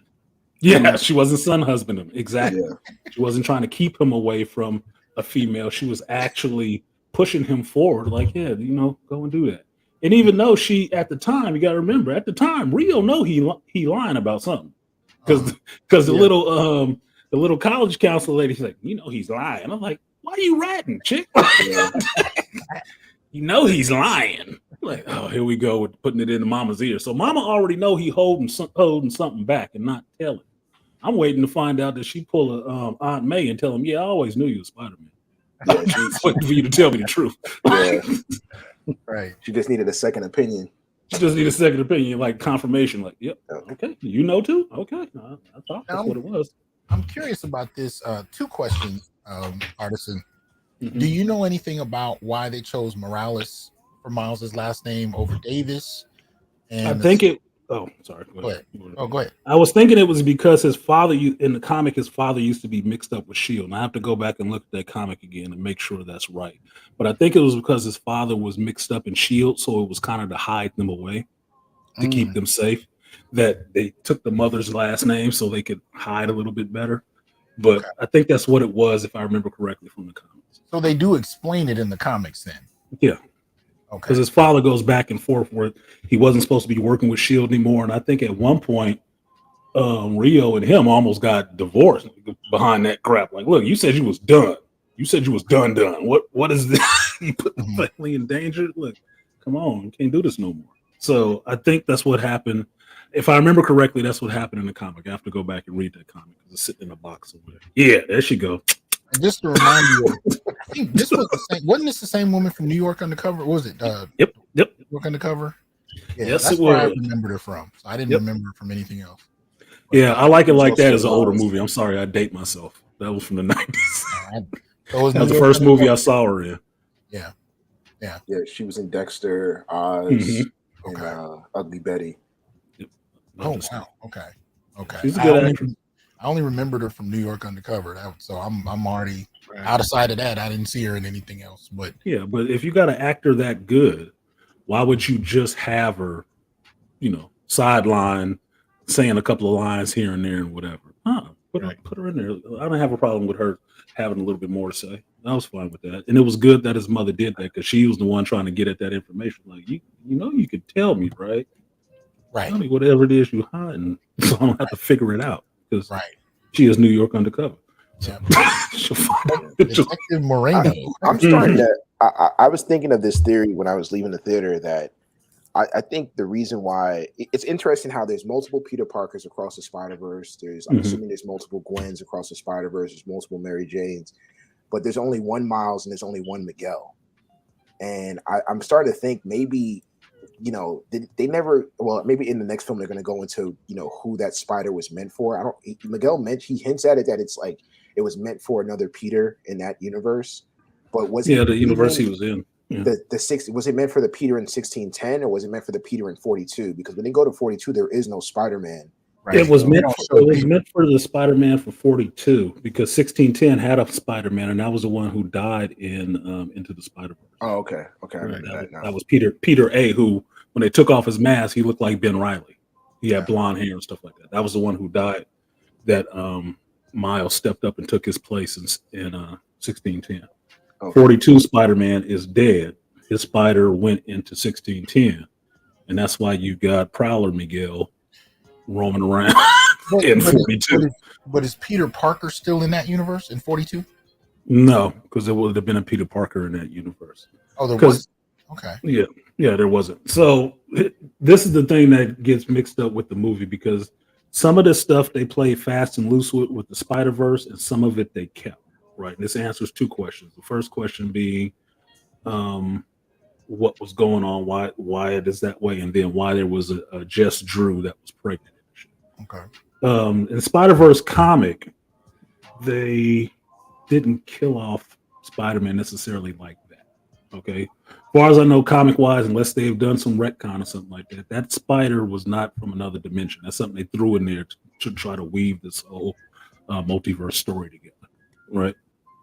It wasn't there. But also in the original story, you had Jessica Drew, Spider-Woman, in that original story. But since they have not introduced Jessica Drew, Spider-Woman, yet, they went ahead and changed her up and made Jess Drew and made her black, but they still kept everything from Jessica Drew, Spider-Woman, in the regular 616 universe. They still kept all of that. The pregnancy, the motorcycle, the leather jacket, the symbol, all of that. They just basically stole all of that shit to put on Jess Drew, pregnant, married, running around, doing spider stuff. But in the original Spider-Verse, she wasn't even pregnant then. She didn't get pregnant until after the Spider-Verse. Okay. I forgot the other point, the initial point that got on this with Peter being dead. Well, I didn't. Why is it only one Miles and why is it only one Miguel? The Spider-Verse centered around Peter Parker. So it was all his variations that no matter what dimension you went to, at least from the original comic, no matter what dimension you went to, it was always like a Peter Parker. And that was kind of the fun of it, right? Is that there was always a Peter Parker or the Patavir, Parker or whatever, Spider India or whatever, or Spider Punk or something like that. It was always a Peter Parker. And when it wasn't a Peter Parker himself, there was a different version. Somebody else got bit. It wasn't Peter Parker who got bit. Someone else got bit. That's why, to me, Miles and Gwen's story is so similar. Is because in both of those universes, Peter Parker died. But in one universe, he was a hero and died. And in the other universe, he was a villain and died. But it still spun other people off from him to be the Spider-Man, especially with Spider-Gwen, why she's so popular. If you know the original, Spider-Man, Amazing Spider-Man comics, Gwen Stacy got killed. Yep. She was killed. That was his first girl. That was his first love. Goblin Goblin gave her the business. Yeah, he gave her the business, dude. So it was a good jump off point to say, what if Peter didn't get bit, Gwen got bit. Right. And Gwen didn't die, Peter died. What would that make Gwen? That was an interesting part to take it from. That's why, at least for me, I like the Spider-Gwen character. She's fun. She's fun. She does stuff differently. It's not like Mary Jane. It's not even like Gwen Stacy in the regular universe. But it's fun. It's a younger feel on it. It's like, okay, I'm fine with that because her Matt Murdock is a whole gangster. Like really? He is like the damn Kingpin and evil. So wow. Okay. I like that universe. I like her in that universe because you get to play with that mythos of Spider-Man a lot more. So different places is different things. Miguel, the 2099 stuff, it wasn't even supposed to go that long. But the character was so popular, they kept it around. That's why he was a complete offshoot. He's supposed to be the future version, 100 years in the future from where Marvel was in 1999. What would it be? So that's still 616 continuity. It's supposed to be. That's just another possible future of it. And Miguel, you know, he radiates himself trying to recreate some stuff and ends up giving himself spider powers. When they went to his universe, or when they went to the Spider-Verse, you know, the meetup or whatever at their headquarters, I thought they were gonna. It looked almost like the same, you know, cityscape as Multiverse of Madness when they meet the Illuminati. That same type of like futuristic city feel. It did and it didn't. It was supposed to look more like the 2099 Nouveau York, right? That's why they called it that, but it didn't have the right designation necessarily. As far as I remember, 2099 timeline designation was 2099, but whatever the hell else. They're doing a lot of stuff differently now, especially since they renamed regular continuity. Well, my second question, and this goes to the whole panel, is now, you know, and I'm saying this too because Artisan doesn't get a lot of credit. What I end up seeing is a lot of white comic book viewers, reviewers, or whatnot on YouTube will in my opinion, take from Artisan and won't give him credit. So if you want to know a lot of the original critiques of stuff that you hear a lot, you need to go check out Artisan's channel to get it from the source, because I think that's where a lot of these cats are getting it. So it's not an accident that I'm posing this question to him, because I want to hear his thoughts, especially before you hear it from a bunch of other people. But this whole question of Miles as merely a race swap character, he doesn't really have substance of his own. This is something I've heard from white readers for years now. Except at the same time, when the first Spider-Verse movie came out, I even heard some of them saying that this was the best Spider-Man movie ever made, even though they didn't like Miles. Can you kind of give us your opinion on this whole question of, you know, race swap characters? You know, I prefer to see originally made black characters, but with Miles, I don't mind. But I'd like to hear your thoughts. Do you think he's race swapped? Do you think there's any substance to him? And what do you think the film adds to this whole debate about Miles? Okay, I'll answer that. I just want to say answer this one question real quick to Antoine Films. He said, why is he also a vampire?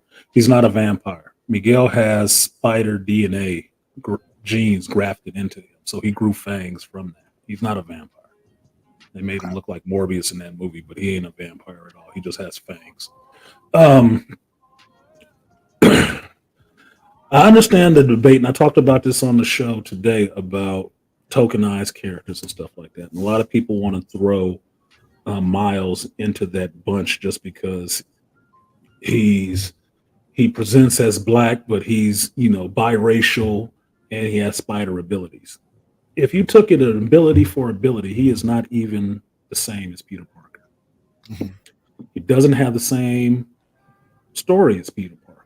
He does not have the same struggles as Peter Parker has. Even though he is the younger Spider-Man, he doesn't have that same Peter, I'm the sad sack and, you know, everything bad that happens always happens to me. That's not who he is. Now, regardless of what Marvel would have been on at the time, because trust and believe, I've said this before, that a lot of the problems that Marvel has is Marvel does not have a mantle system like DC has. DC has a mantle system. You can have 15 to 100 Green Lanterns all coming from Earth. It don't matter. They all Green Lanterns, right? You can have multiple Supermen. You can have other people in the Bat family. What you don't have in Marvel is more than one Peter Parker. So Marvel has always tried to institute a way of having a mantle system in their comics, because their comics are made differently. It's all about the character first. It's not about the powers. It's about the characters, right? When you fall in love with a character like Spider-Man, it's about who Peter is and what he goes through, not just about him having powers. The powers end up being the thing that if you took it away, he'd probably have an easier life. You know, it's not making his life any easier having the powers. No, it just means that around every corner and every day, you're gonna have to be dealing with some other stuff and putting your actual life on hold to go do this, because great power, great responsibility. You need to act. You can't sit on your ass and just spin webs and grab your popcorn. No, you got to do something. So I don't see a well-written character as being tokenized. It may have started out like that. It may have. Yeah. There's a bunch of different stories about, well, it was because of Obama. Right. He met Spider-Man, Peter Parker met Obama. There's a comic about it, right? Marvel did it, right? That it was political. Comics are always political. Comics always put politics into comics. They always have. They always will. Yep. I said it today on the stream. That's why you got the X-Men. If it wasn't for the politics of the time, you wouldn't have had the damn X-Men, and you wouldn't have had Team B with everybody other than white folks on it. That's why they're there. That's the whole point of them being there, to actually push that social idea that, here, we want to talk about this problem, but we'll use these characters to do it. So then maybe you'll get it, so it doesn't feel so close to you. Like Kevin would always say, remove it from you, and now let's talk about it, because now it's not personal to you. You can actually relate to the subject matter and listen to the talking points a little bit easier. I don't see Miles as a token character. He is similar to Spider-Man, but he's not Spider-Man. He is a completely different character. May have started out like that, but look, I was reading Ultimate Comics when that stuff came out, and all Ultimate Comics were, and that's the 1610 universe, all Ultimate Comics was a way to update these characters so they can put them in the movies. Yep. That's all it was. That's what it was. That's what it was there for. That's why when you look at the MCU is Ultimate Comics grafted into live action. Mm-hmm. That's why you have a Black Nick Fury and not David Hasselhoff. Right. Damn. That's why you got that, damn, right? You know what I'm talking about. That's cold. Yeah. You think you've seen all the shitty MCU movies. Oh no, you haven't. Oh, you haven't. No, you haven't. Still more. But that's why. That's what they were there for. The characters were contemporary. They talked about real world in the time stuff.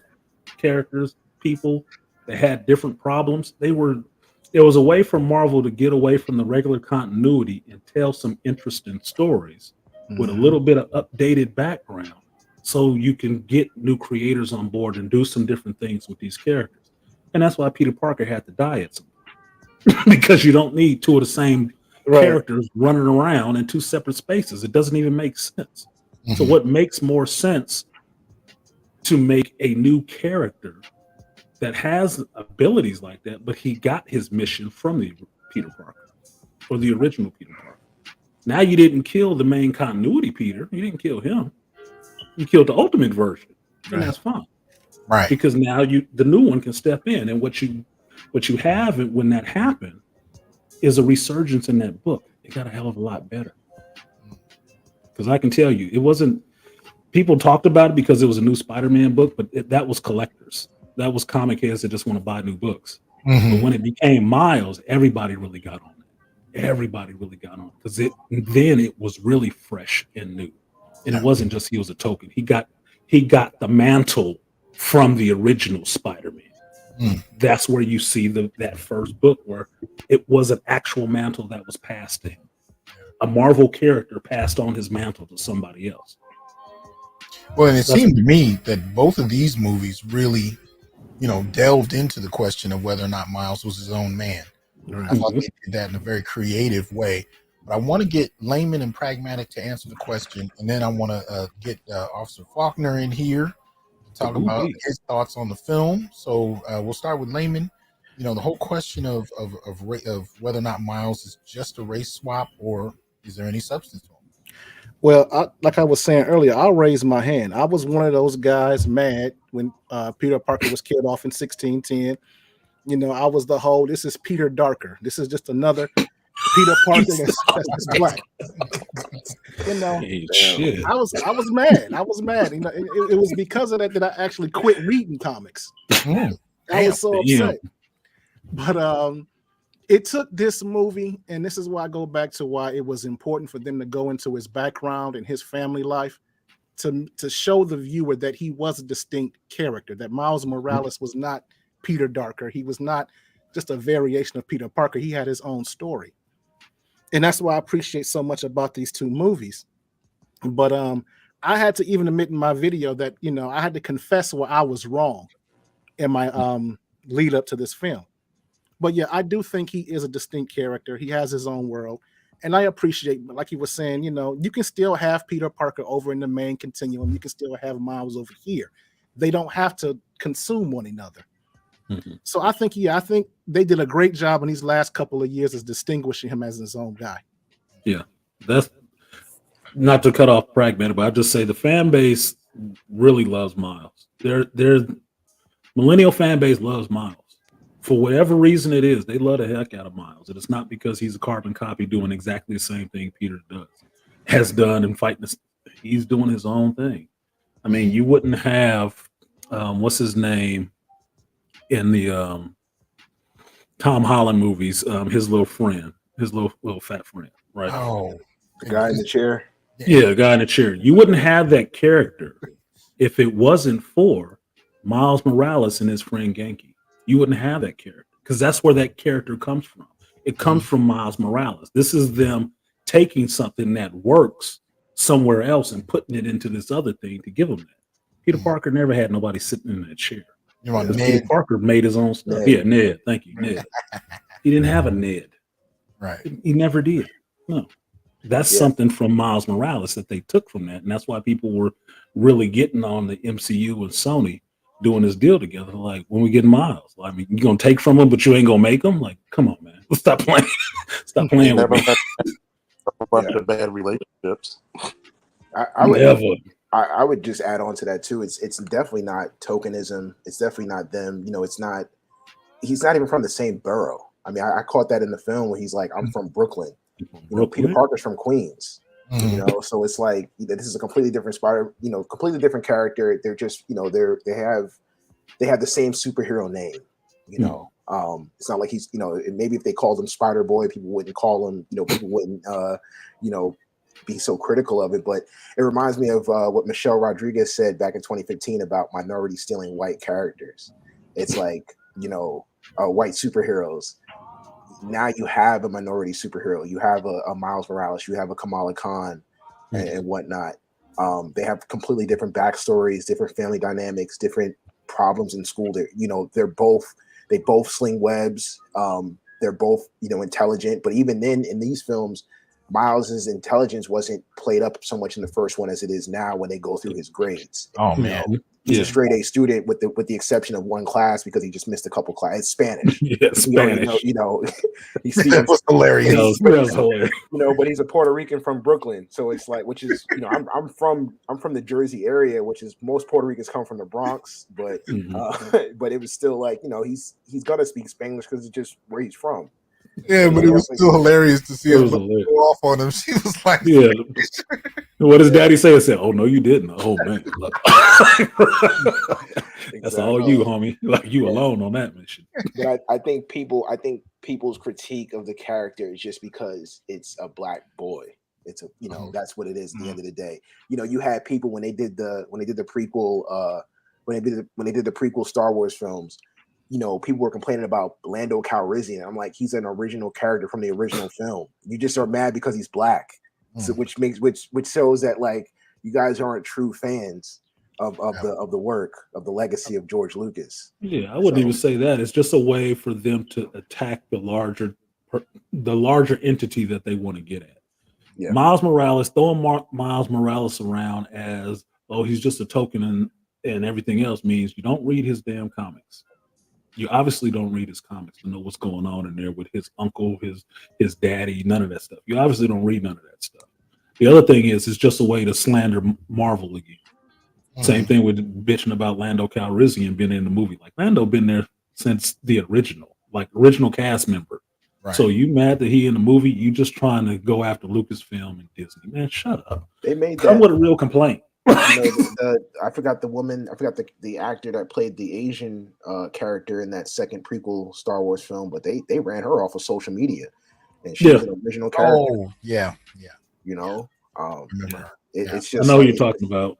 Yeah, Kelly Marie Tran. That's what I'm talking about. Yeah, they ran her off of social media. You know, because in her role, I mean, she probably had 10 minutes of speaking. I mean, she had a pretty decent amount of screen time in that second film, but she wasn't a major character. She was just kind of an the character was dumb. Yeah. The character was dumb as hell. And that's what she got the backlash for. It wasn't that they hated Kelly Marie Tran. They hated that character, and that's the problem. Some people don't know how to differentiate between a character and an actor, right? If I say I don't like Brie Larson, it's because of the stuff Brie Larson has said. But I'm very clear on which Captain Marvel I like and which one I don't. Captain Marvel in the comic books I like. That wasn't what I got. Captain Marvel in the movies, I hate that one. I can't stand that one. And I don't like Brie Larson for the stuff that she said. So I try to keep it very clear on those things. Like I hate Ray as a character, but I don't have a problem with Daisy Ridley. Yeah, but you say something stupid. You're actually intelligent enough to actually deviate between the two. So yeah, because I didn't grow up believing TV was real. I have to make a correction for you, Artisan. The only Captain Marvel I recognize is Billy Batson. Here you go. DC. Well, loyalist. And bringing in Charles. Now, I want you to give us your impression of the film. You have seen it, right? Not yet. Damn. Coming with the race swap question. Well, go ahead. Give us your thoughts on the race swap question. Even though I do like Peter Darker, that's what they actually should have named him. I would have been like, whenever I use it, I'm giving Layman credit. He's black and he's Puerto Rican. He can swim. Okay, that's cool. You got fried chicken. You got some salsa going on. But, yeah. I can say that because my coworker's Puerto Rican. So, yeah. Anyway, I just look at it because that I think it was a tokenized character. At first, kind of was, but then when they actually, fleshed him out, okay, he's different. It's like people don't even know what token characters are. You've been around token characters for 40, 50 years. Thank you. Like, if you look at the team dynamics of every superhero team, you got the smart guy, you got the pretty girl who's probably the one you're gonna have to rescue. You got the hot shot young kid, and you got the strong guy who's probably either dumb or slow or some crap. That's tokenizing. Now, let's look at She-Hulk. She-Hulk was she tokenized character at first. Heavily so. Heavily so. Until that never existed. Yeah, it did. Wait, is the character's name Hopeless? No, that's Spider-Woman. That's no, but I mean, why does it say Hopeless Rodriguez Lopez? Those are the writer, the artist, and the colorist. Okay. All right. Woo! You just woo! Sorry about that. Do you read comics? Not as much as I should. Clearly, this is what happens when SJWs get into your favorite hobbies. It's bad. It's really bad. Yeah. And it's like when you look at She-Hulk. If they would have took everything from the Burns run, that would have been one of the best shows Marvel would ever have. Yeah, you didn't need to put any feminist ideology in it because she was already strong. She was happy to be the Hulk. She was happy with herself. They just screwed it up. It's the fact that one, you got too many people who are writing this crap and never were fans of comics and inject themselves into the comic instead of writing a damn good story. You made her go from starting out as a token character to becoming a very well-beloved character because not only her solos, when she was breaking the fourth wall, decades before Deadpool, and she became this powerful lawyer and was funny, and was like a great one of the best Avengers you can have. Now you turned her back with this show to be token again, and it's like I don't mind seeing a person who has a face like mine as a hero.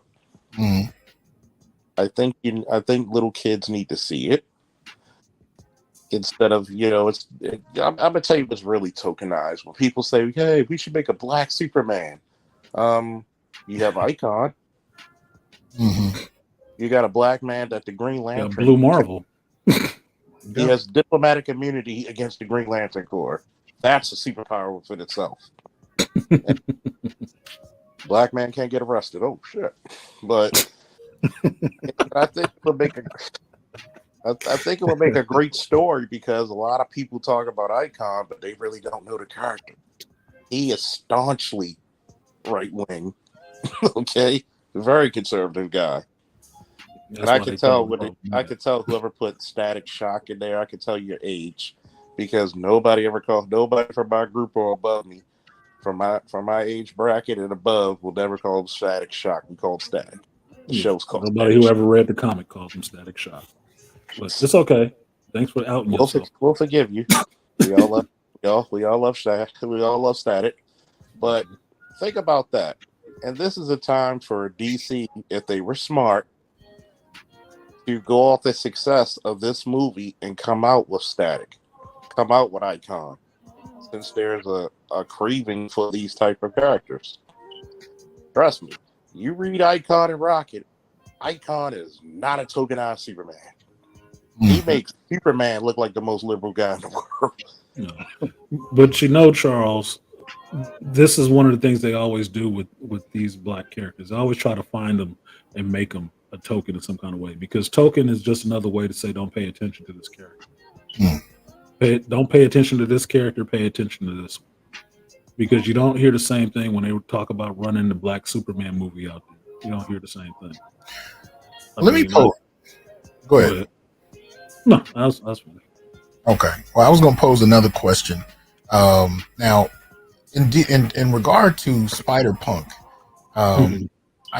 this wasn't a character I followed a lot of. I think I pulled out of reading comics religiously right around the time you really kind of had a number of these Spider-Verse kind of series in the comics. But I don't remember if he was originally white. I could swear he was. But either way, your thoughts on Spider-Punk in the film, how he was presented, what he does in the story. This is, of course, for the whole panel. What did you guys think of the Spider-Punk character in this film? Go ahead. I was just going to say real quick. I think, I don't know, maybe it was just for me. It was kind of hard to hear what he was saying. I don't think it was just. I don't think it was just the accent. I think how they mixed the film, the audio, the background music was at times a little bit louder than their actual words. Okay. That was just my personal thing. Maybe it's just me and my hearing ability, but I also think it was a little bit over. His radicalness was a little bit over the top. Now, mind you, I'm not familiar with him in the comics, but it was just like, it's like, all right, dude, you're kind of a caricature of this like anarchist. You're this, you're the supermodel. You're the, you're into fashion. You're this, anti-establishment, character. It was just, I don't know, it was a bit much at times where it's like, all right, what is there anything special about you other than you just being like this anti-social, individual? So. Okay. Layman, what do you think? I thought the Funk character was hilarious. I enjoyed him, because I didn't know too much about him as the comic book, but he had a few lines in there about, what was that? That's a metaphor for capitalism. When he had that black hole pop up, I thought that was hilarious. We called the baby a true anarchist. I thought he was a funny character. I liked him. I had no issue with him. Okay. I'll admit I am bad at accents. So I had, and this is just my Achilles heel. I miss every, the second or third word. So, and I didn't get everything he said, but what I did catch, I liked. I enjoyed the character. I thought he was creative. And I there was a moment when the Spider Society finally kind of captured Miles, and all you see Hobie do is he just went. And if you saw the movie, you know what I mean. And it was a moment where I was like, "Oh damn!" Y'all grabbed me tearing up. The brother that supported him. Damn it! But anyway, I love those kind of moments. Artisan, give us your thoughts, Artisan, on Spider-Punk is, for what I know of, is recent. He came out of the Spider-Verse, and after the Spider-Verse, the character was so popular, people demanded a comic, so they gave him a short run comic for a little while, and that was I want to say 3-4 years ago that he had a book that was out. Right, I believe he was black. I don't remember reading his individual comic at that time, because at that time I'm buying comics, right? So I'm not barely reading the damn things. I'm just like, oh, we got a Spider-Punk. I need to get these issues, but I didn't read it yet.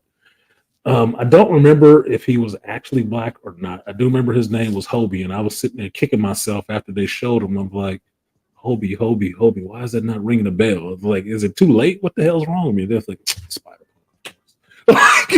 So I felt stupid for a minute, but he added something to the movie. He was fun, and I thought just like who was the other person in here that said it before I got a chance to speak. J.S. Hooper was talking about Lenny Kravitz. That's what I thought he looked like. He pulled off the mask. I said, "Oh, it's Lenny Kravitz."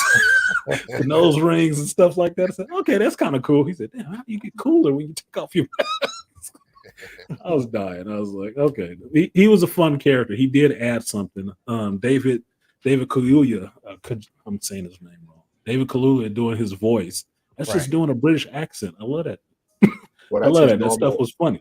That's because that's Daniel's normal accent too. Yeah, so he's just speaking, and what it is, it's like if you ever watch British television or something like that, right? Especially if the closer they are to the street, the quicker they talk, and the more they throw slick stuff in there on the slide really fast. But it all rhymes together, so you might miss it. You'll get caught in like the sing song of it, but it's throwing a lot of lines in there really quickly. Like, wait a minute, I heard what you said. You're trying to be funny, and that's what he was doing. He was throwing a lot of little jabs in there, like, yeah, that's got, like they're smarter in the room. No, well, and his character actually was an anarchist, if you think about it, because remember what they were telling Miles at the time is if you save your father, your whole universe is going to disintegrate. So for him to support Miles at the the potential loss of a universe, that's that's pretty much against the grain across the board. I mean, you're talking about billions of beings disintegrated. To support Miles at that moment, you got to be kind of, Well, he dipped out too when the battle started. He didn't want to be a part of it. I'm out of here. I quit. He threw his space out, so he has no access to this space. So yeah, he was gone. But then left him a dimension traveling man, right? Yeah, left it to Gwen. Yeah, that was one of the things my son pointed out. He was walking, every place he was walking to, he was stealing pieces to put together, and then he was help Miles out with that. So, but this is why I was thinking I'd seen him before. It's not this particular scene, but the 1990s animated series, they did a Spider-Verse series in the animated cartoon, and I could swear at one point I saw Spider-Punk, but I could be wrong. Maybe I'm mixing things, but I could swear I saw him. But they did the Spider-Verse version in that cartoon. I don't know if any of this came up in the Spider-Verse or Spider Society for this film. I'm gonna go check it again. Yeah, some of the characters showed up because that was one of the things I loved about the Spider-Verse comic. They pulled every version of Spider-Man you could have ever thought of. See, even old Hostess, advertisements that had Spider-Man in it, they pulled into that book, looking black and white and drawn the same way. Like, oh my God. Wait a minute. But Artisan, remember when the 1960s Spider-Man tried to sing in there?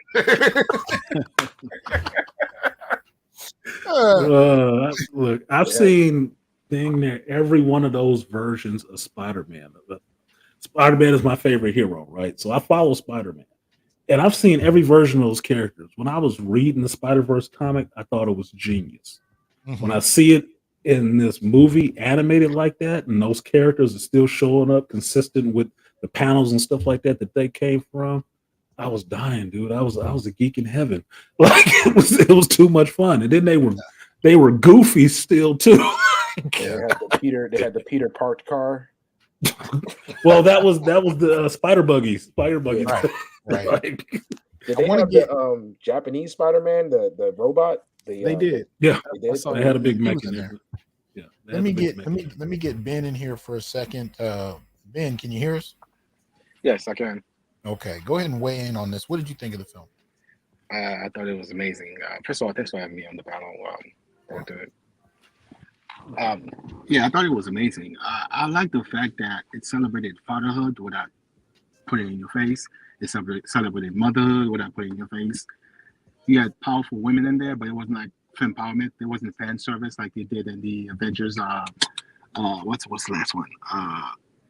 Where I think when the female characters grabbed the gauntlet and all the women gathered together, say, "Oh yeah, she has red." There was none of that in there. It was just men being powerful, women being powerful. Okay, we're all doing our things, right? And there's no "I'm better than you" because I'm a woman, or I'm better than you. It was just Spider-Man's being Spider-Man. Well, actually, they didn't even say they didn't even mention any, gender differences really. It's just we're all great. We all have a mission. We're all trying to accomplish, a certain goal. But a few Easter eggs I saw that dropped. I mean, some people may have missed it. Is Miles Morales had Brooklyn Dodgers shirt on. I mean, we had Brooklyn shirt on with the number 42 on it. To me, Jackie Robinson, 42, Brooklyn Dodgers. Okay. And when he was in the office with the counselor, and she was emphasizing, you know what we're missing? We're missing your story. That's all we need to tell. Your story. When the mom and dad was waiting for him to come in, and when he finally came in, it's like that's all you missing, your story. And that was like foreshadowing him at the end of the movie, saying, "Oh, you know what? I know you guys are telling me this is what I'm supposed to do. I don't belong to this club, a la Jackie Robinson. I don't belong in this club, but this is my story. I'm going to tell it the way I want to." Right. Maybe I'm making, maybe I'm just making things up, but that's the way I kind of saw it a little bit, No, I think a lot of those subtleties are warranted. I think they're worthy of calling out because I do think the film communicated that particularly. I think they were willing to go there, and I appreciated that. So, yeah. Because even the mom was foreshadowing, telling him, "Hey, you're gonna go places. They may." This is why I agree with Artisan MC when he had that conversation with the mom. You're gonna go places. They may not love you the way I love you. They may not want you the way I want you, but know that you're loved and know who you are. It did. That was powerful. That's why I say this was the first one was Miles learning to cope with being Spider-Man and what it means to be a spider person, and that there's more than just you out there. So you need to try to do this. And then this one is Miles growing up in a sense. So in a sense, they're following the same arc that they gave Tom Holland. That this Spider-Man has to learn how to grow up a bit. And at this age, it's been 2 years since the other one, right? So he's had 2 years of seasoning right now. And that's why he's comfortable in doing what he's doing and figuring out some other things with his powers and stuff. And this is that boy trying to turn into a man. Because what do you think you're going to see in the next movie? Because it is a sequel. What do you think you're going to see? You're going to see one Miles that has lost his father and what that looks like, how important his father is to Miles, and what happens when he don't have his father and he just have, Uncle Aaron, the criminal, still there, and then, who also lost his brother, so yeah. And then you're going to see the Miles who will not want to lose his father to keep himself from trying to become this other version of himself. That's going to be an interesting story to tell, which means he's going to have to, just like Tom Holland Spider-Man had to, he's going to have to grow up and make some hard choices. All of a sudden, 15, 16, it don't matter. He's going to have to make some hard choices. And go ahead, man. Yeah, he was even establishing throughout the movie subtle hints, how he's his own man, how he's growing up, his own evolution, how he's different from other Spider-Man. Like, it's like, I have my own powers, I have electricity, I can turn invisible. It's just establishing, okay, you guys went through certain the canon part of your story, but because I'm different, maybe I don't have to. Yeah, maybe I can That's go exactly my own way. Right. And that was my critique with the movie that I liked and didn't like. I like seeing Miguel O'Hara on the screen animated and stuff like that. I do love that because I like Spider-Man 2099 a lot, right? But I thought the idea that he was pressing that everybody had to stop doing this or everybody has to go through this, that Miles' dad had to die just so all this could happen, like that's a little bit short-sighted because you were believing that everything has to be the same way it happened for all the rest of it. Right. And I really want to know, why the hell did you destroy a whole dimension? Because that's not Miguel's story. It's not Miguel's story. So I'm like, where is that coming from? You destroyed a whole dimension? You and Dr. Strange, dude. Like, you gotta learn to let go. Yeah, like you got to think about it. When you read up on Miguel back in the day, Miguel was able to lift Thor's hammer. That's how badass he was. I mean, Miguel was a totally different animal. He was like Wu-Tang, ain't nothing to fuck with, but no, you didn't. Miguel beat you down. Yeah, Miguel was Spanish Irish. You know, he was literally the Fighting Irish. Literally the Fighting Irish. He had that temper too, boy. I mean, of course, I haven't seen the movie, but you know, it's nice to have your hero go through a dilemma. Mm-hmm. You know, it's nice to not have a superhero or a sci-fi genre movie where the hero goes through no struggle, has no consequences to his actions. Right. There are no big consequences, and it's something that I think that a lot of the Hollywood movies of the past 5 years were missing. Mm-hmm. Looking at But you, right? You talking about actual stakes? Exactly. The stakes have to be high for, you know, the greater the stakes, the greater the hero in every story. Mm-hmm. And if there's no consequence or there's something the hero has to learn from, you kind of be like, that hero doesn't really go through much. Yeah, kind of like seeing Tom Holland's Spider-Man lose his aunt. You know, when the stakes are different. What'd you say?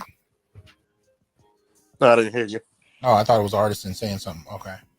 But no, when the stakes are different and they kind of challenge you, it makes the character more interesting. But to Artisan's point a second ago about Miguel and this whole idea that that an uncle has to die because that's what happens to Spider-Man. To me, it just highlights how brilliant Hobie was, in that sense where he, kind of breaks from that assumption, and asks the question, why exactly do we assume that? Why does it have to be that? But for those who didn't know what Spider-Punk looked like in the film, this is kind of what you get, which again, I thought was an incredibly creative take on a character, and he might be one of the top 2 reasons I go back and see it today, just because I liked his character that much. But just wanted to kind of throw that in there. But at this point, it's kind of a free-for-all. Y'all let me know. Did anything else stand out in the film you don't think was brought up and discussed? So now that the Spider-Verse is canon, how does the alterations that happen in the Spider-Verse play out against the alterations that happen in Multiverse of Madness? Because they mentioned that, that universe is Spider-Man altering, things with the Multiverse of Madness, but then you also have the TVA kind of, fixing stuff behind the scenes the same way that the Spider Society does. I didn't hear somebody. That might be I think they kept those worlds separate. It might be wrong. Sony and Disney, and keeping Miles Morales away from the MCU. That might be a legal thing. Well, I mean, I guess they mentioned the what Doctor Strange did in the film, briefly, and then I guess they had to do some cleaning up, or at least that basically that world Spider-Man, caused some issues in the multiverse. But you would think that, all right, you cast this spell, you change everything in the multiverse, you're affecting multiple universes. Now, are they just saying that what Miles Morales is doing is affecting like all the Spider-Man or just more Spider-Man? Because it seemed like that Peter Parker just only affected maybe 3, himself, Andrew Garfield and Tobey Maguire's Spider-Man, versus Miles Morales affecting hundreds or thousands of Spider-Man. No, what they were suggesting, and that's why the whole Spider Society went after Miles, is that what he would do would affect everybody. That's why everybody was going after him. Okay. That what Doctor Strange and Peter did was affecting everything because it affects the whole web of multiverses. One of the things they did really good in this movie is trying to merge those 2 concepts together with the web that they were showing, which was the multiverse, was from the Spider-Verse comic, and then merging that with the whole sacred timeline stuff that the MCU has going on, right? They did a good job of merging those 2 things together to let you know that they are interacting with each other or somewhat the same thing. Okay. Because in the Spider-Verse comic, you had what was called the Master Weaver. And the Master Weaver was a version of Peter Parker who just sat on the web of destiny or whatever and it weaved these intricate connections to all these different Spider-Verses and whatnot, right?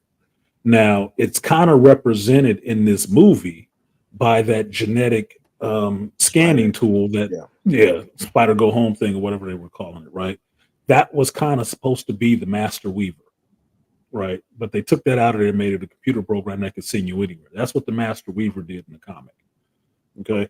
So the way Sony and Marvel's deal works is that Sony owns the character. They will lend the character out to Marvel, but Marvel is responsible for story and continuity. So that's why Sony makes, the 80%, while Marvel makes the 20 off of this stuff, right? Because Marvel is just there to make sure the continuity stays intact for the MCU movies, and then they get to use Spider-Man sometimes or so many times in so many movies. But for the most part, Sony has truck to do whatever they want to with all that Spider-Man stuff, all them characters, all the rest of it. That's why you see a Morbius movie, a Venom movie, and all of that, and it's not an MCU movie at all. It's not. They own all of that shit. They ain't giving it up. So it ain't even like they're gonna sit in court forever. They ain't giving it up.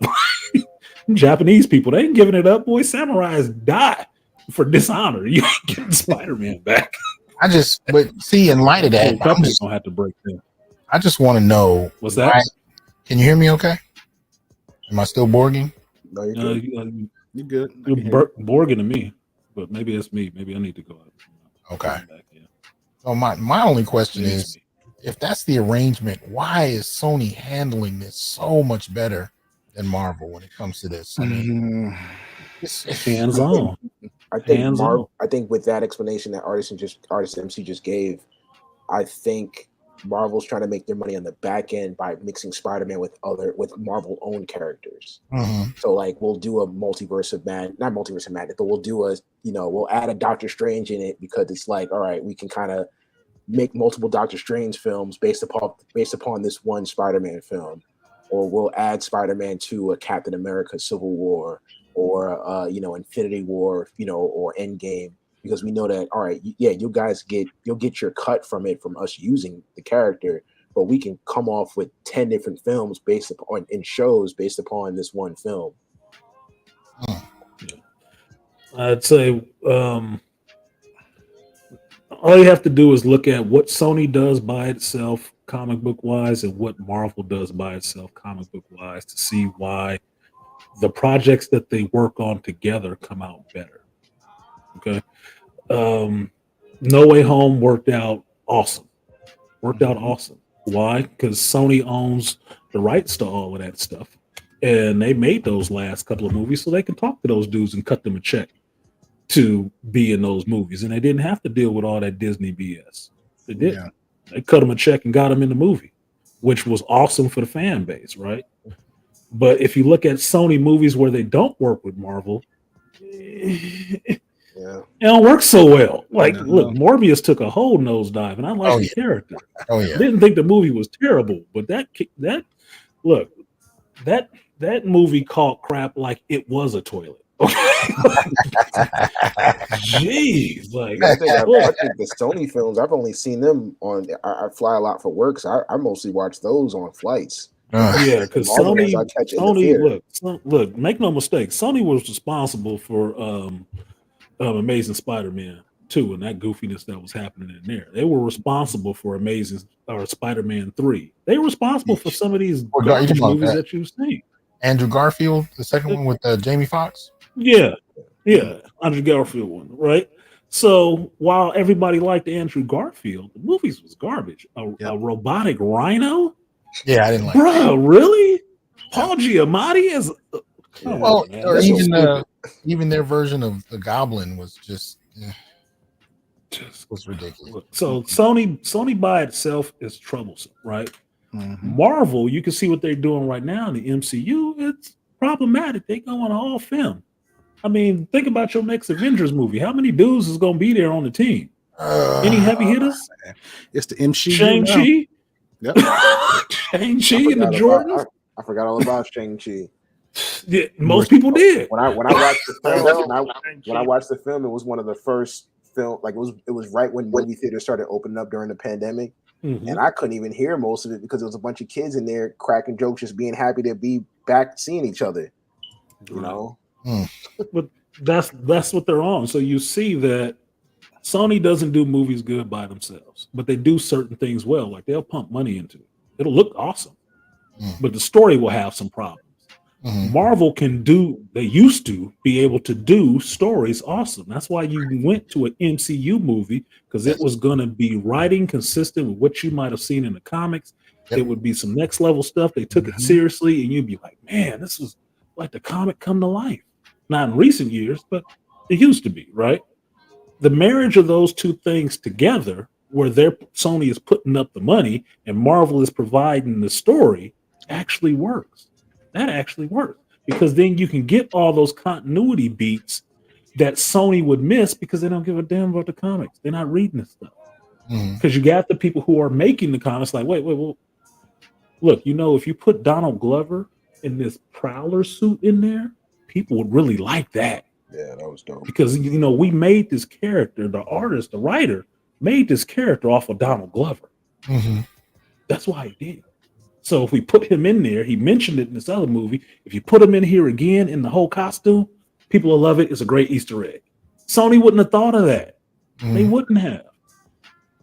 They wouldn't have thought of that at all. But that's from that partnership with Marvel, where they get those continuity beats, where they can give them that stuff that gives them a better end product. That's why I'm all on. Look, Marvel should have all his toys back, yes, but if they can't get them back, y'all need to make a deal for the fans. Like Universal, get on the stick. We really love a good Hulk movie. We really will. Oh man, bro, we need it right now. Y'all make a deal. Sit down to the table, break bread, wrestle in the backyard. Whatever y'all got to do, just work it out. And that has been so disappointing, man. It has been majorly disappointing. I'm expecting Thunderbolt Ross to be a better Hulk. I'm not. I'm looking forward to seeing Thunderbolt Ross and Red Hulk, but I don't think he's going to be a better one. Coming out of Disney, look, they need to work with somebody. I'd rather see Thunderbolt Ross than the Hulk doing yoga.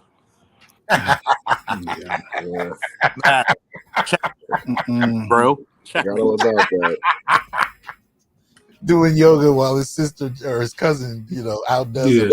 I think that was you, Artisan MC, that said, didn't he say She-Hulk was just Ally McBeal? It was. That's what it was supposed to be based on.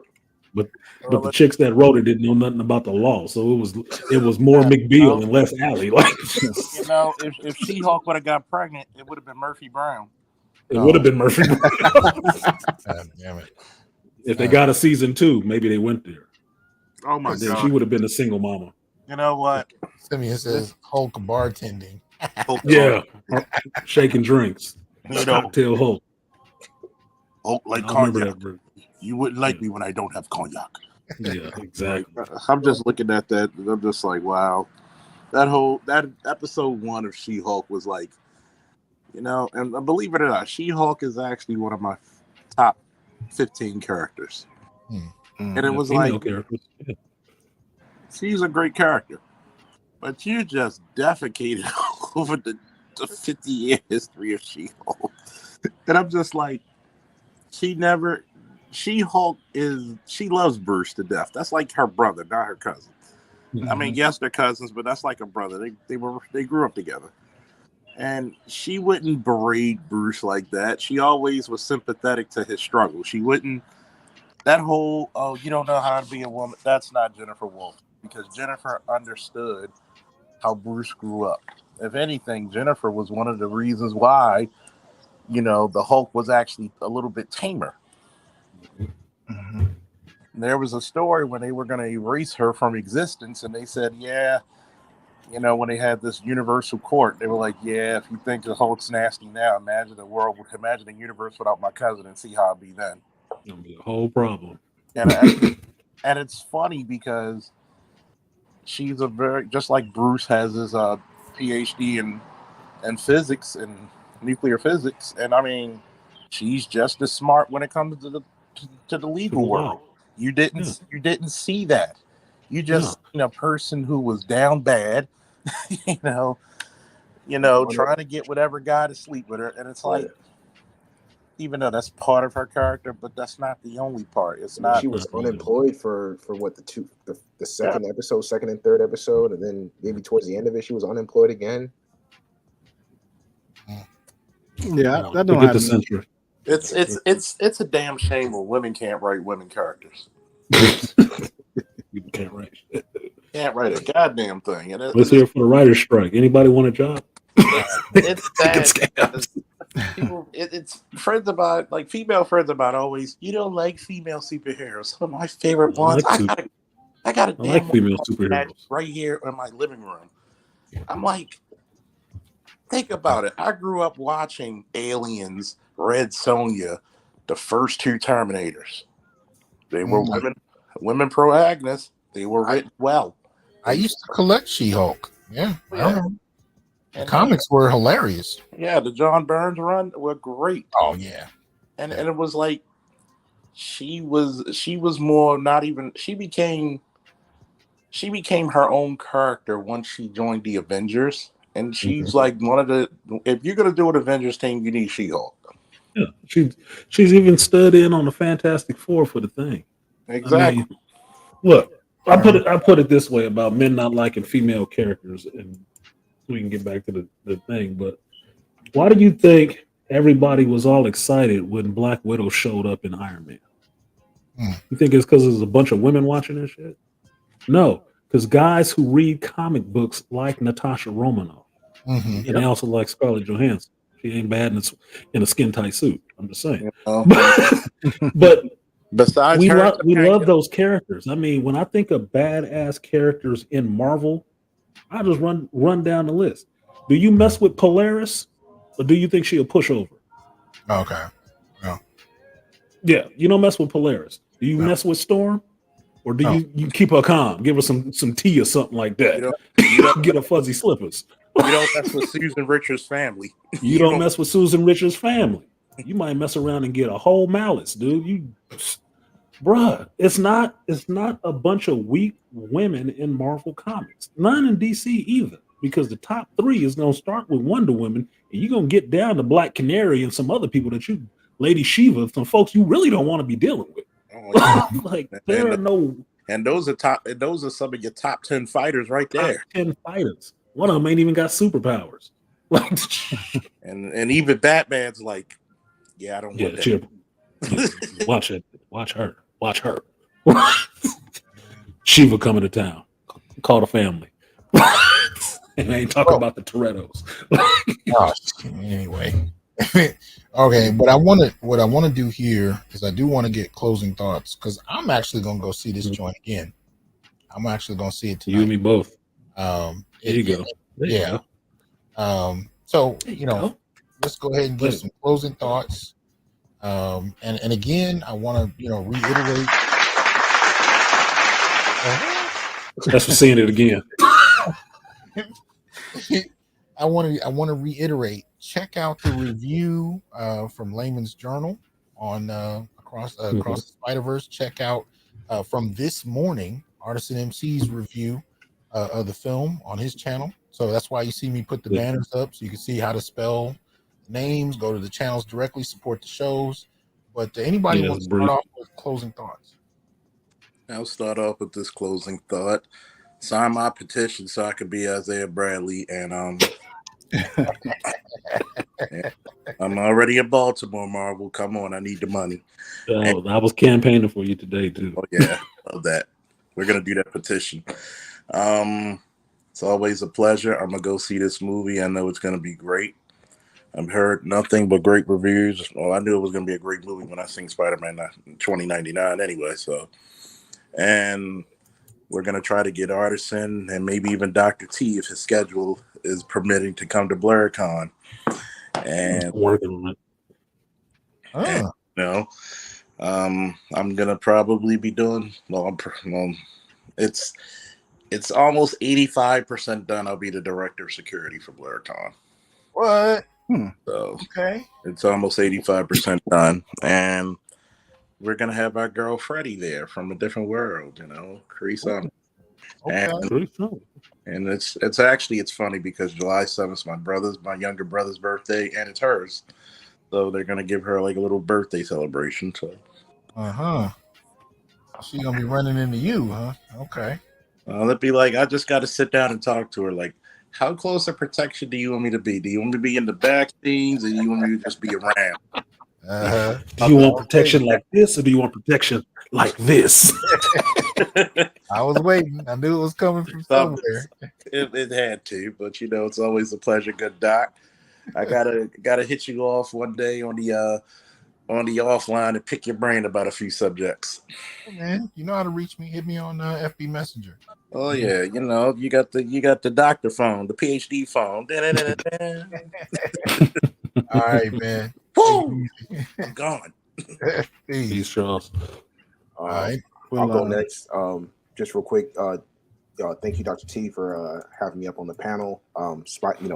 This was a great film. Can't wait for the next one to come out. As I've seen in the comments that it's supposed to come out next year and whatnot. So I probably won't see it again in theaters, but I definitely, when it comes out on streaming, I'll watch it again for sure, especially if it's on one of our flights. So yeah, I'll definitely catch it. But peace to everybody in the channel, peace to everybody in the chat. I'll talk to y'all soon. See ya. Yeah, well, peace be done. Plan to come back when we discuss the third one. So Yep. And hopefully you guys do a review of Dune. I'm reading the book series right now. What? So I definitely want to come up on the panel and talk about that.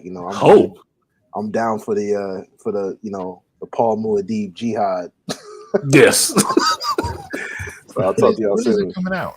I think this summer. Okay. Yeah, that's coming out this summer. All right. Doom Part 2. All right. Well, I appreciate you, Pragmatic. Either one of y'all who wants to jump off. I'll go since I was the late bird. Came in here. Thanks for doing the panel, Dr. T. I did enjoy the movie thoroughly.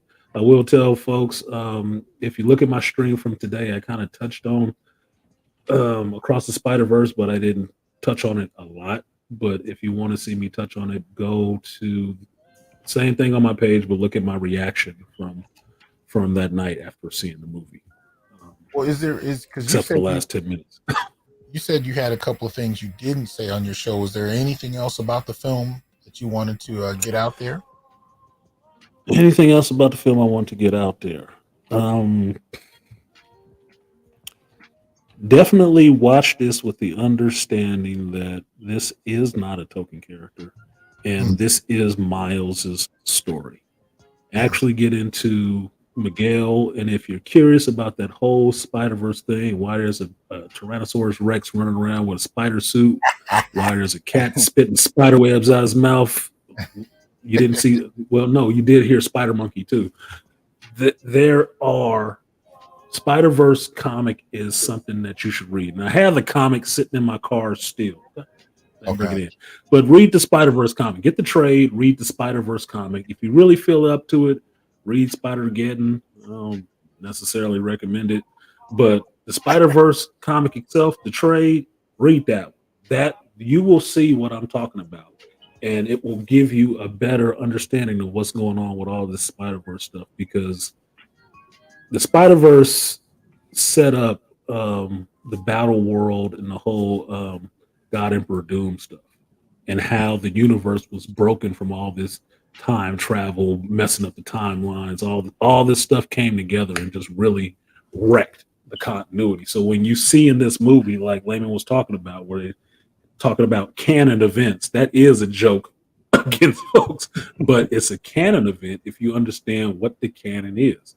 And eventually, all that stuff has to come together in one universe, because Dr. T asked the question earlier, how do you have Spider-Man and Miles in the same universe? Comes out of Secret Wars. Yep. Secret Wars put Miles, Miguel, and Peter all in the same universe. And for me, those are the three Spider-Men outside of Ben Reilly. Those are the three Spider-Men. They all smart, they all different, but they all are Spider-Men, and they actually work together really well. So that was it. Enjoyed the panel. I do want to see it again. If I get some time this week, I'm gonna go see it again before I go see Transformers. But yeah, you know the tickets are already purchased. So oh yeah, you sat on the stream and bought tickets, huh? Ryan and I will be there to check out Transformers, but I wouldn't be surprised if he jump in the car with me right now to go see this one again. So yeah, he should. I want to see this again. I have to take my son. That's what I talked about on my stream. Is that I saw my son yesterday. He hadn't seen it yet. And I'm like, oh yeah, bruh. Whose family are you? Look, do I gotta bring everybody? Let's go. Let's go. What day you off? Okay, I might have to take a day off to make sure you go see this movie because you ain't gonna let me down. Right. All right, man. Well, I appreciate you coming up. I know you had a lot going on today, so thanks for that. Yeah. Oh, no worries. So that's what I do. All right, man. I'll holler at you. Peace, Layman. All right, bro. All right, man. Tell us what it is, man. First of all, thanks for having me on. I always have a good time when I come up on your show. Let me just say this right now. This is not just an animated movie for kids. I mean, there's some bad ones out there. And, kind of getting off subject, I thought Puss in Boots, The Last Wish, was the best movie of 2022. And I like this movie better than that one. Okay. And you're talking to someone that hated Miles Morales, thought he was just a tokenized character, a copy of Peter Parker. These two movies, Into the Spider-Verse and Across the Spider-Verse, converted me. And it showed me that he can be his own distinct character. And so that's how good it is. I came in here as a pessimist and was converted by this movie. But most importantly, I wanted to point out is that, and I mentioned this in my video, just because it's a minority character cast, don't buy into the whole thing that this is a woke film. It's not. He's his own character. You don't have to worry about any political messaging or him pushing anything you don't like. This is a straight up movie. The focus is on entertaining the audience. You will love it. Yeah. I believe so. And I want to hear you guys' opinions about it. So make sure that once you get a chance to see it, put something in the comment section. Let us know what you thought. Especially if there's something about the film we didn't cover that you wanted to deal with, you thought was important to consider. Make sure you can include that. But again, I want to reiterate, support the channels of the brothers that came through here. You got Charles Faulkner, you got Artisan MC, and of course Layman's Journal. Check those channels out, support them, become subscribe to them. What just before you go, what else you got coming up that people should know about? I am currently working on a comparative analysis between Jenny from Forrest Gump and Mia from the The Best Man. I'm going to talk about those two. Oh man. Yeah, I'm getting into it. Talk about some jacked up character. Yeah, I'm going there. Oh man. All right. I'm looking forward to this. Somebody asked if I was going to do a review of Transformers. Depends on what I see. I'll check it out. Because my approach to things is about black males. So depending on what goes on with that, we'll see what happens. But either way, appreciate you coming up. And if no other time, because there's so many movies coming out this summer, I lose track of them. But I'm definitely getting with Layman when it comes to the Color Purple. So I can tell you. Oh yeah. If nothing else happens between now and Color Purple, you can expect to see Layman's Journal invited back to the show to discuss that. And yet again, I reiterate, go check his review of the original Color Purple before the next film comes out. But anyway, appreciate having you on, man. Absolutely. All right, man. Peace.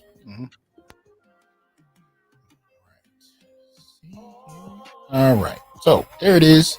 Hope you guys enjoyed it. Again, I want to hear your thoughts. Let us know what we missed. Let us know what you liked, what you didn't like. We'll go from there. I'm not usually one to just completely enjoy and advocate for a film the way I did this one, but hey, it deserved it. I'll give it that. All films, all projects deserve criticism, so I'm not against it. I'm so enthusiastic about what I saw in some of this that I can't help but say, check it out. Either way, hope y'all have a good one. I'll at y'all soon. Peace. I am here to tell you, brothers, we are not criminals by birth, perennial rapists, incapable intellects, man-children, sperm donors, child support wellsprings, success objects, walking phalluses, ATM machines, lottery tickets, unintelligent henchmen, valueless assassins, pro bono mercenaries, unpaid bodyguards, interchangeable stepfathers, child discipline proxies, unpaid repairmen, workhorses, emotional tampons, or any other socially accepted dehumanizing stereotype. We are thinkers, inventors, innovators, leaders, fathers, and men. Embrace your humanity, know your worth, and extend your time, attention, and resources only to those who genuinely respect you. And remember, your worth is not defined by meeting other people's narcissistic, selfish, and unrealistic needs. You define your worth. Peace.